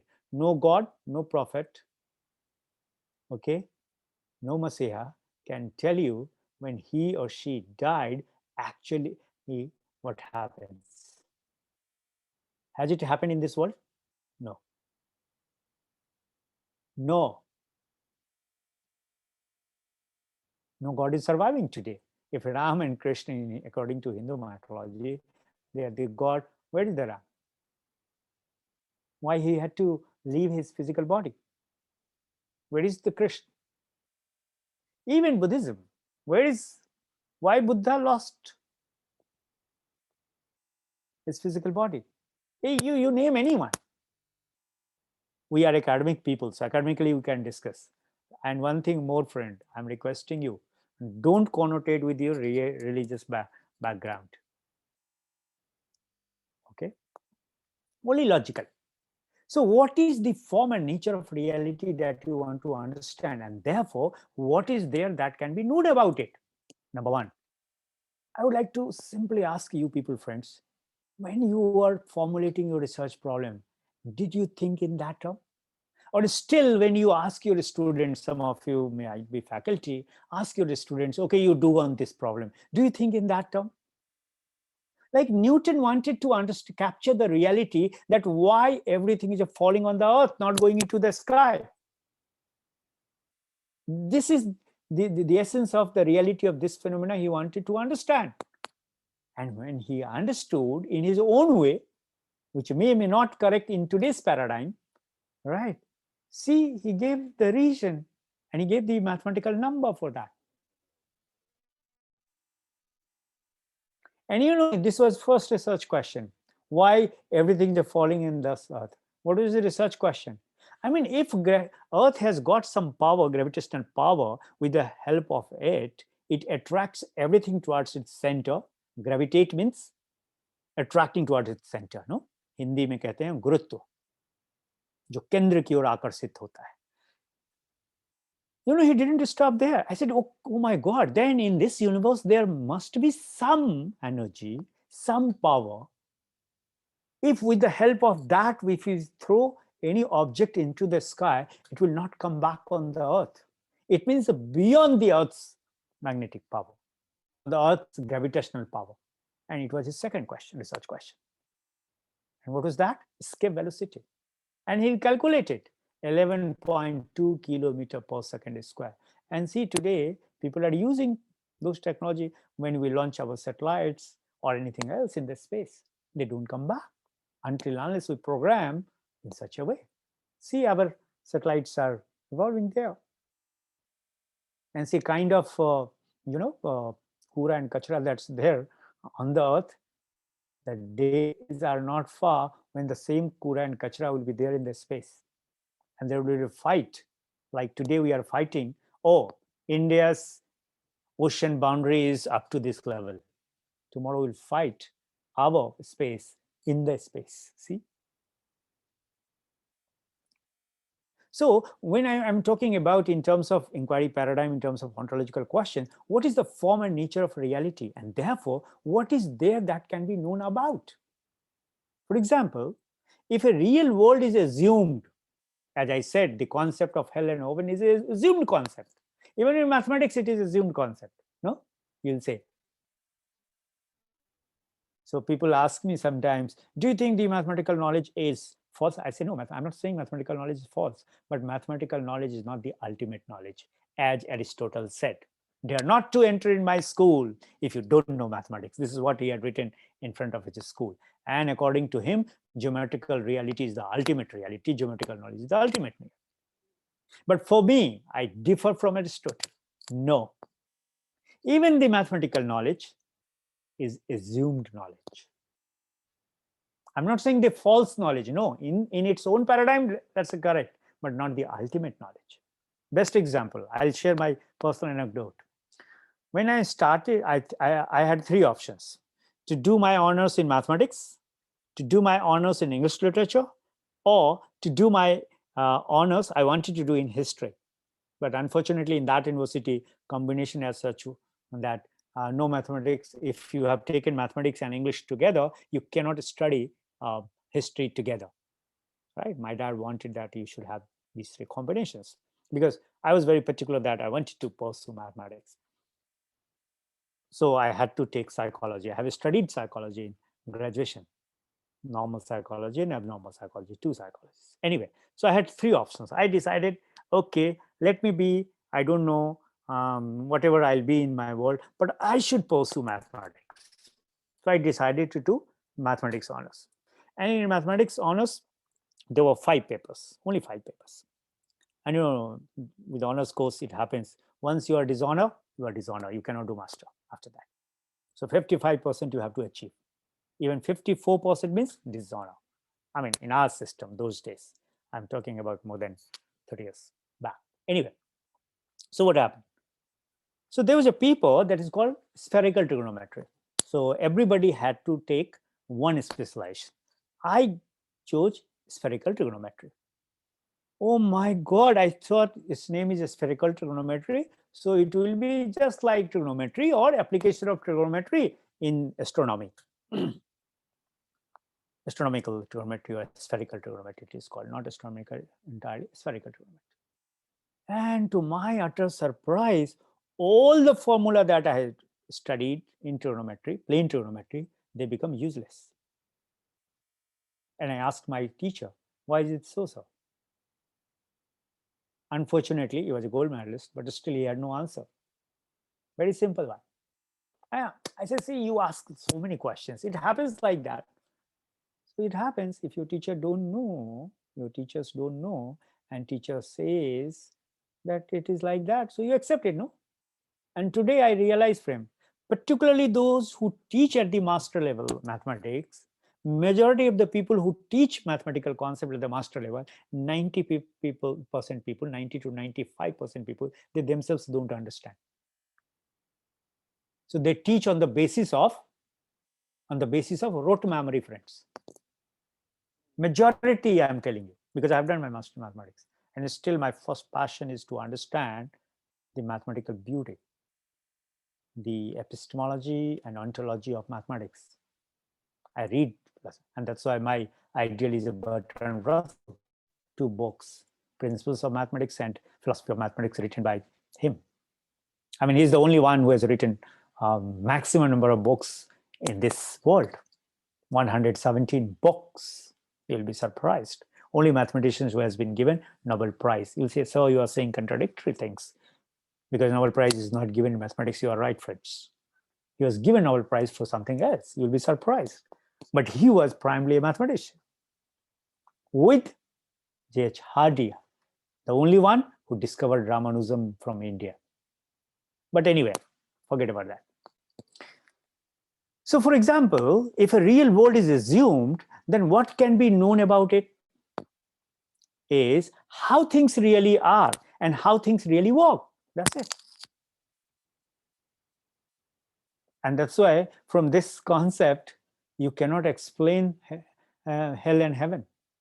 So then only those questions that relate to the matters of real existence and real action are admissible. Other questions, such as those concerning matters of aesthetics or moral significance, fall outside the realm of legitimate scientific inquiry. Like one of my students, she's working on humanism and epistemic and pedagogic discourses of science education from the humanistic perspective. And aesthetic is one of our objectives. So yesterday only said, so I said, oh, because in this COVID period, continuous interaction is not taking place. I said, sorry, I have forgotten your exact title. Because if I'm a supervisor, I must know the exact title of the each and every research problem of my student, because it's a co-journey. It's not only, the students do or researcher does. You have to do, I make it sure that the book my research scholar is reading, I must read those books. It's the prime condition to do research with me, because this is the thing that I learned from my teacher. So my teacher had a condition that whenever you'll buy not one book, but you'll buy 2 books, one for me and one for yourself. So wherever in India I used to travel and I used to buy books for my research, I used to buy 2 copies, one for my research supervisor and one for myself. And for initial 3 years, he asked me only to read. And I used to brief him, this is what I have read. That's it. I started my research in 4th year, friends. I have taken 5 years, and 6th year only my research degree was awarded. But anyway, I'm not saying that you should also take that much time. No, why should you? But reading has its importance. Okay, so when we try to understand the question of aesthetics from a scientific perspective, we found, my God, we don't have answer. Then I remember that during the B.Ed program, we had a tutorial class, and in that tutorial class, my tutor had discussed about Chandrasekhar's book. See, 92, 93, I did it. and I asked my research scholar, buy that book. It is very costly. So she said, so can I buy it second hand? I said, oh fine, you give me only photocopy. I had read though time. Again, I'm reading that. And that's why the last point is very important. If a real world is assumed, then what can be known about it is how things really are, number one, and how they work. Then only those questions that relate to matters of real existence and real actions are admissible. And other questions, such as those concerning matters of aesthetics or moral significance, fall outside the realm of legitimate scientific inquiry. Morally something may be significant for me, and the same thing will become insignificant for you. What is morally significant for our generation, that's morally no more significant for present generation. And the present generation is justified in that. I support the present generation that you have all the rights to decide what is morally significant for you and what is not morally significant for you. Why I should always live by my ancestral's moral significant point of view? It's my life. Time is changed. And that's why I say I don't believe in so-called, however great minds have given the concept of the morality. I believe in ethics, ethical values, not the moral values, because I believe that ethical values are completely different from the moral values. And every individual being has got the fundamental right. No religious text can dictate us. Sometimes I feel like, doing some research of the religious text from the sociological point of view. But things become so controversial today. But anyway, as a researcher. So inquiry paradigm now, epistemological questions. Those were in terms of reality, so ontological question. In terms of epistemology, so now the knowledge question. What is the nature of the relationship between the knower or would-be knower and what can be known? Do you think as a researcher you can know it? And if you think that yes, you can know, as we said earlier, then what will be the nature of the relationship that you can know? And that's why I particularly tell my PhD students, there are n number of problems which cannot be researched upon, particularly as the PhD level. Because you don't have resources, funds, even knowledge, frankly speaking, friends. So the answer that can be given to this question is constrained by the answer already given to the ontological question. What was that? That is, not just any relationship can now be postulated. So if, for example, a real reality is assumed, then the posture of the knower must be one of the objective detachment or value freedom in order to be able to discover how things really are and how things really work. Now, methodological concerns, methodological questions from the perspective of in inquiry paradigm. How can the inquirer or would-be knower, here in our case, the researcher, go about finding out whatever he or she believes can be known? Again, the answer that can be given to this question is constrained by answers already given to the first two questions, the ontological question and the epistemological question. Not just any methodology is appropriate, friends. So how you have answered first question will decide the second question, and how you have decided the second question, the answer to these questions will decide the methodology of your research.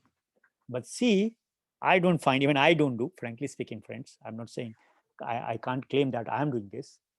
Nobody's doing research like that in terms of formulating the research questions, research objectives, and research hypotheses.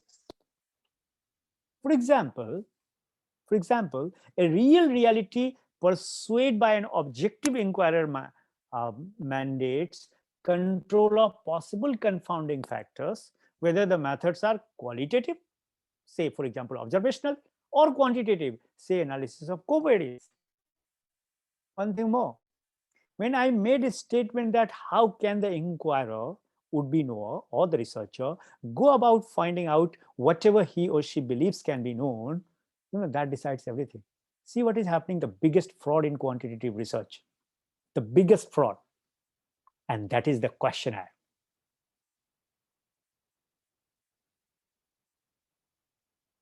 If you're interested why I call it fraud, I have my logic. If you're interested, I'll share with you.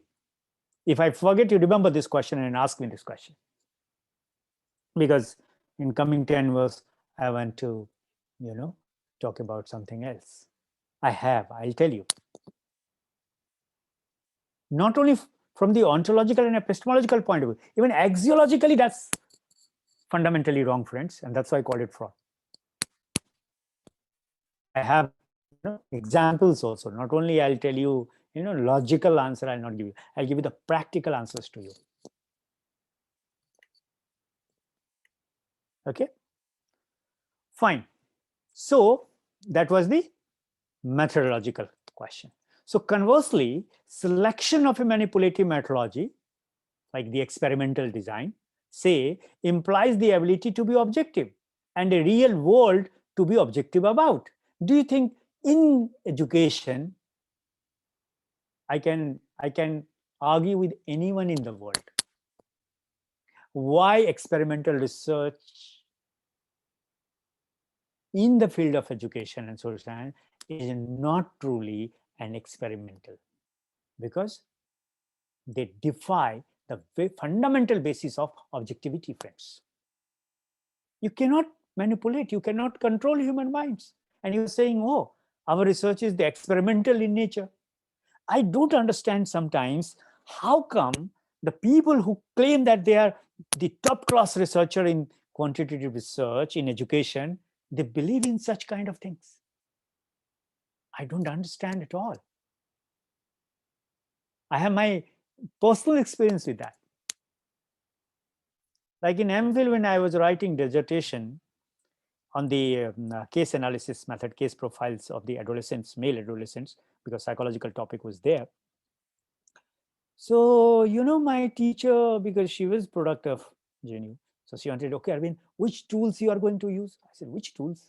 No, I mean, which questionnaire? I said, questionnaire? Why should I use questionnaire? I said, no.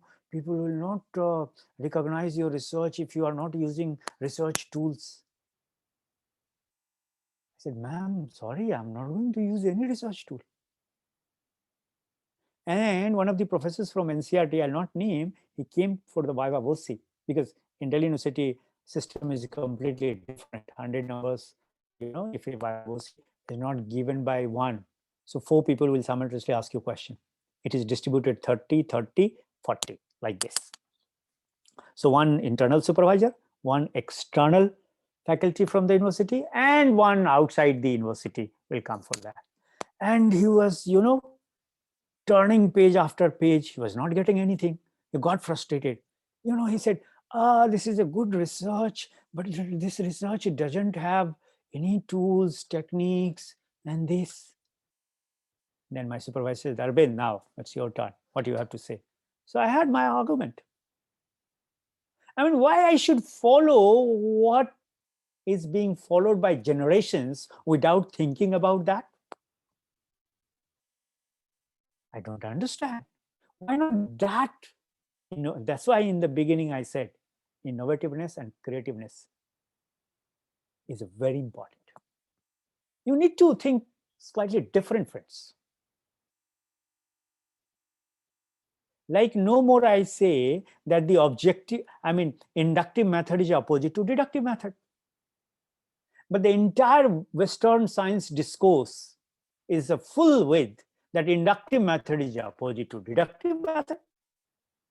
General through particular and particular to general. Even people like Auguste Comte, Aristotelian syllogistic, all says. And almost all educational pedagogy books are full with this. Inductive method is opposite to deductive. And people present the comparison of the two methods. But when I did my research, And today I say, no, inductive method and deductive method are not the two opposite methods, friends. They are the two faces of the same coin. This is what my, in the area in which I have done research, that research says. So I have extended it, that no induction is possible without deduction, and no deduction is possible without induction. Like I remember in one of the lectures, I don't remember exactly, but one management professor contradicted my statement. And he said that, so somebody has said this. I said, I'll be eagerly waiting for that writing. I'll be eagerly for that literature. I would like to read, and I'll take my sentence back, a statement back. And I'll rewrite my, okay, PhD thesis I cannot rewrite, but I'll revise my book. My first book is based on my research only. Perhaps in majority of the library in India, that book is there. Majority of the library, not only in education, friends, but in Sanskrit and in philosophy as well, and in social science as well. But anyway. So the methodological question cannot be reduced to a question of methods, friends. As I said in the beginning, there is a huge difference between method and method. Methods must be fitted to a predetermined methodology. And as I said, methodology takes its strength from theoretical perspective, and theoretical perspective receives its strength from the ontological, epistemological, geological reality. Okay, moving ahead, friends. These are the alternative inquiry paradigm model. Okay, so what I'll be doing, I'll be sharing, maybe because files are too heavy, but some important slides I'll definitely share with Pramodji, and Dr. Gupta will give it to you further. See here, alternative inquiry paradigm. So one is the inquiry paradigm. Why I'm showing it to you, because please, for God's sake, always look for the alternatives. Now the right time to complete what I was talking about. When we talk about the sources of knowledge, it's a personal experience is the best source of knowledge and research. Second, tradition. Third, authority. And suppose when all the three fail, then the research. And even when research fails, like see, this is happening today. Whole world is conducting research, no, on COVID-19 pandemic. No, but see, the entire academia, theoreticians, practitioners, medical science is struggling to come out with a reliable, dependable vaccine. Why? People are claiming, no, that we have done this, we have done that. Then why it is not coming into the market? Why? 1 year is gone. We are entering into the second year. And some researchers have pointed it out. This cycle will be completed only in 7th year. So most probability it will remain continue by 2026. And not single vaccine will be suitable for all, because the COVID has various shades. Read some research outcomes. So the nature of COVID in India is completely different from the nature of COVID virus in US, in Europe, even in China, friends, frankly speaking. And that's why death rate in Europe and America is a very, very high in comparison to Singapore and India. Okay, you'll say, oh, Singapore is a very small country. Fine, particularly in India. One day I was sitting with some pharmaceutical scientist. I said some pharmaceutical people should not only see, look into the chemical compositions of the Indian food, but also that is there in our tradition. I mean, I'm not a medical scientist person. Recently, my nephew, both wife and husband and doctors, they presented a paper. They just wanted me to listen to their presentation. I did participate sometimes when medical doctors present their research papers, because this is my hobby. I love to see, it's not only the, the education people who present. even the hardcore psychologist, sociologist, economist, anthropologist, physicist. Like in last 2 months, I'm taking classes for the people who will be conducting their research in physics, right? Anyway, and what is so unique about India? Maybe our food habits, because we use in our food turmeric so much, ginger so much, and many other things. Might be those elements have given us more immune power. And that immune power has come natural to us. That could be region. I don't know, because I told you I'm not a biological scientist. But hypothesis I can formulate now. And those pharmaceutical scientists, because my vice chancellor himself is a pharmaceutical scientist, and he was sitting with his colleagues, and I made this point that why we are not conducting some research. Maybe that could be the reason that it is so low. Anyway, coming back to our topic, friends, this is see. So my original question was, as a source of knowledge, when personal experience fails, when tradition fails, when authority fails, when even research fails to provide suitable answer to the problem or answer to the question, what as a researcher you should do? My sincere advice will be always look for alternative source of knowledge. I mean, I start my class with that. So we should also think about the alternative inquiry paradigm. Why always we talk quantitative paradigm, qualitative paradigm? So this is in front of you, but I'm not going to discuss it today. If time permits, some of the things I'm noting it down. I'll be talking about alternative paradigm some other day. But see, I'm presenting you from the very practical point of view. Maybe in the next workshop when we'll be organizing, taking a clue from this, and I'll ask you to formulate your research questions. Or I'll ask you to formulate your research hypothesis. I'll ask you to formulate your research objectives. Or keeping this paradigm, alternative inquiry paradigm, please formulate, I'll give you 3 research questions, research problems, and I'll ask you, okay, these are the problem statement. Now you convert, okay, or change on the basis of alternative inquiry paradigm. So to understand ontology, today we have positivism, post-positivism, critical theory, constructivism. No, I'll be showing that. Epistemologically again, but the position is different. Like when we talk about the positivism, that is the quantitative paradigm, right? Dualist and objectivist. But on the contrary, in terms of constructivism, we talk about transactional or the subjectivist created findings or constructed findings, rather, I should say. Similarly, methodology.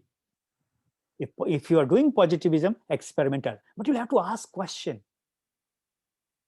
Are our research truly experimental? If not, why you are conducting experimental research? Why don't you think something else?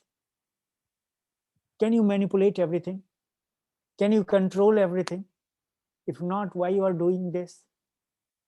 I mean, it's a high time we should talk in that term. Why not instead of experimental, you should use dialectical method? Or if you are hell-bent, no, I'm going to use experimental, then modify the experimental. Modify your manipulation technique.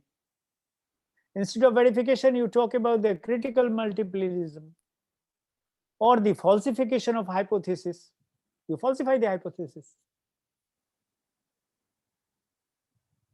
Or it may include, instead of quantitative method in post-positivism, qualitative methods.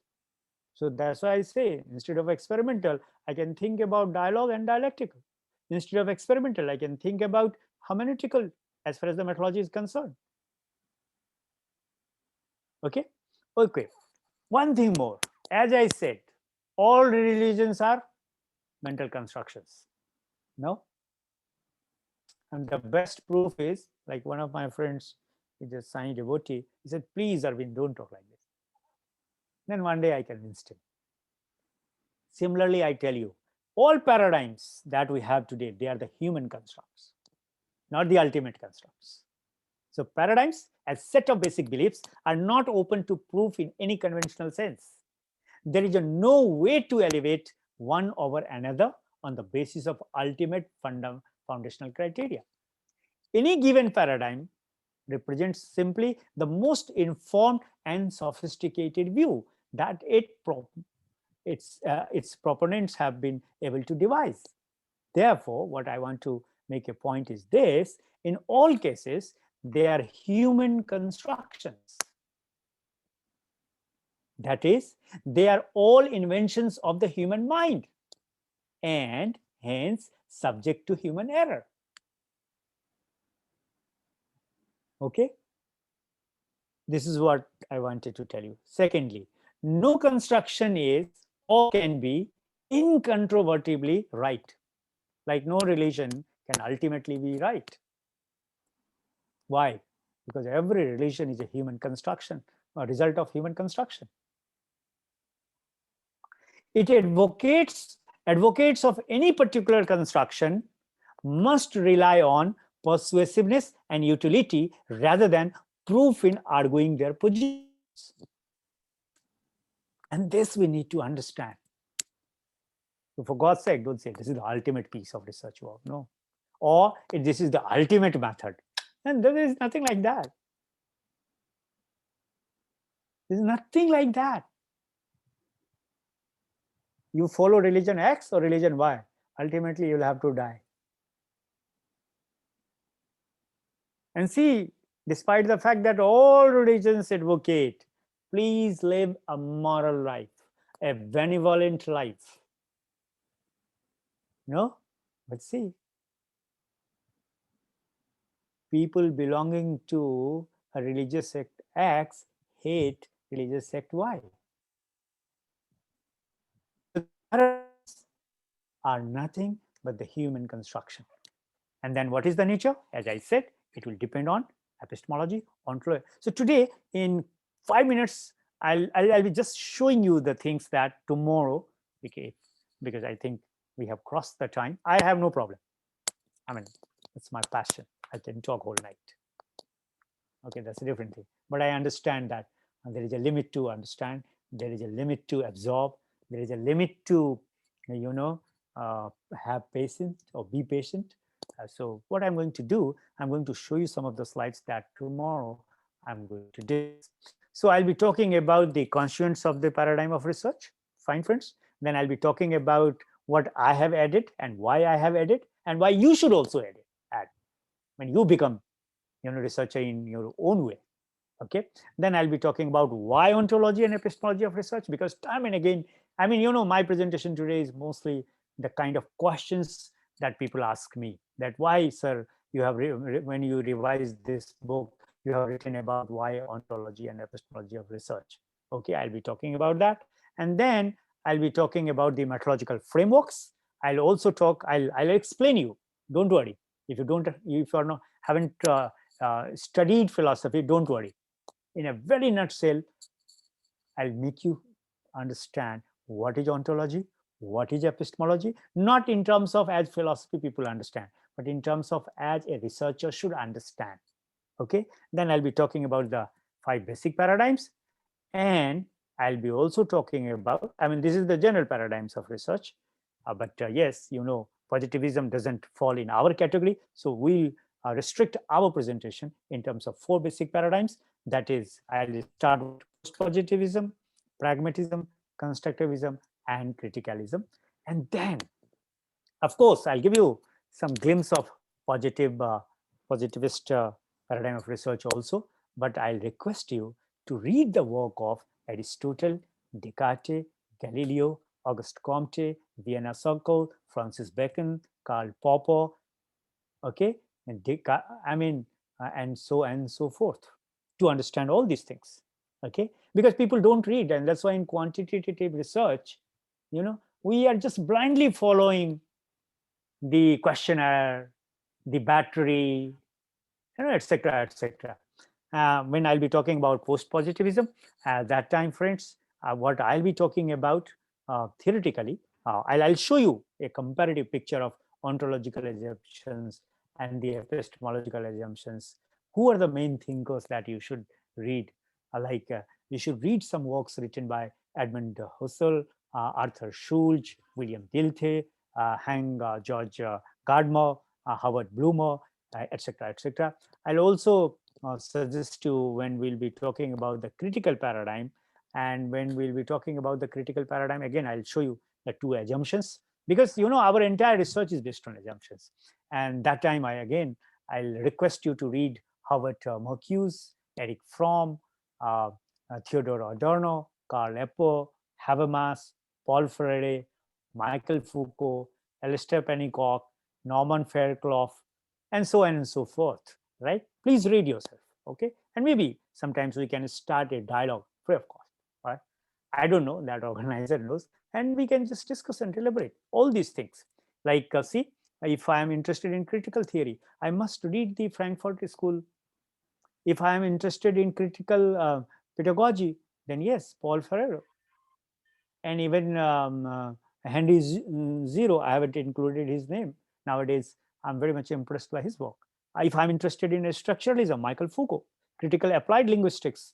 Okay, suppose my research is a combination of the two, or critical discourse analysis, then Norman Fairclough is a must. I'll be talking about discourse analysis, right? Norman Fairclough is a must. If I'm interested in queer theory or feminism or postmodernism as a research methodology, I should understand that why, how, and what are the things that are necessary. Similarly, then I'll be also talking about methodological framework, and there tomorrow I'll be talking about symbolic instructionism, phenomenological description, constructivist hermeneutics, and critical studies. Generally, like when I revise book, I have also not mentioned, but I'm also learning and growing. Okay, and then in detail we'll be talking about when I say symbolic interactionism, what is that? Or phenomenological descriptions, what's that? Similarly, if I'm talking about the constructivist hermeneutics, what's that? How can you do that? And of course, critical studies, I'll be talking about that. But anyway, when I'll be talking about till here, all theoretical, no? But you people, I know, as Dr. Gupta told me, I'll be talking about the praxis of paradigm position also, that practically how they are used and how they can be used, okay? But today I'm just showing you the slides. So praxis of paradigm of position, and then I'll conclude. But I'll conclude with this saying, friends, and I'm telling you the conclusive statement. And again, tomorrow we'll do that. Do you think that it is important to understand the importance of epistemology, ontology, and rhetoric of research, particularly social science research, educational research, management research? If yes, pursue it, and pursue it passionately for better understanding. Understanding is the key, friends. If not, I'll not ask you to remember all these things. Forget everything and do your research as you are doing. Or what I'll be talking tomorrow, day after tomorrow, and day after tomorrow. Okay, narrative inquiry is this, and you can apply this. So I would like to conclude here. Thanks to all. I'm sorry I could not complete. Maybe I might have started slightly late. I don't know. Dr. Gupta is the best man to judge that. And so I stop sharing my slides, and it's over to the organizer. And if you're interested, I can take few quick questions, or if you think it is a better that we should take question tomorrow. But tomorrow, make it sure, Dr. Gupta, I request that please give me 10 minutes to at least to say hi and hello to participant if it's possible. If not, it's okay, right? Thank you so much. Actually, sir, we can see only their questions and the chat. Okay. So what you can do is you can create the WhatsApp group. Yeah. Okay, I and have include yeah. And include my number 8055801199. 80. Okay, sir. And because that's only WhatsApp number I have. And maybe informally I'll chat with them. No problem. Why to waste time Okay. here? Okay, Of that course. can be done. Okay. Sir, many thanks to you. We have more benefited, and it was a brainstorming session. Many thanks to you. We will meet again tomorrow. Thank you, sir. And many Okay, thanks thank to you so you, much. all learners. Thank you, sir. Thank you. Good night. I take leave. Can I leave now? Yes, sir. Okay, okay. Thank you.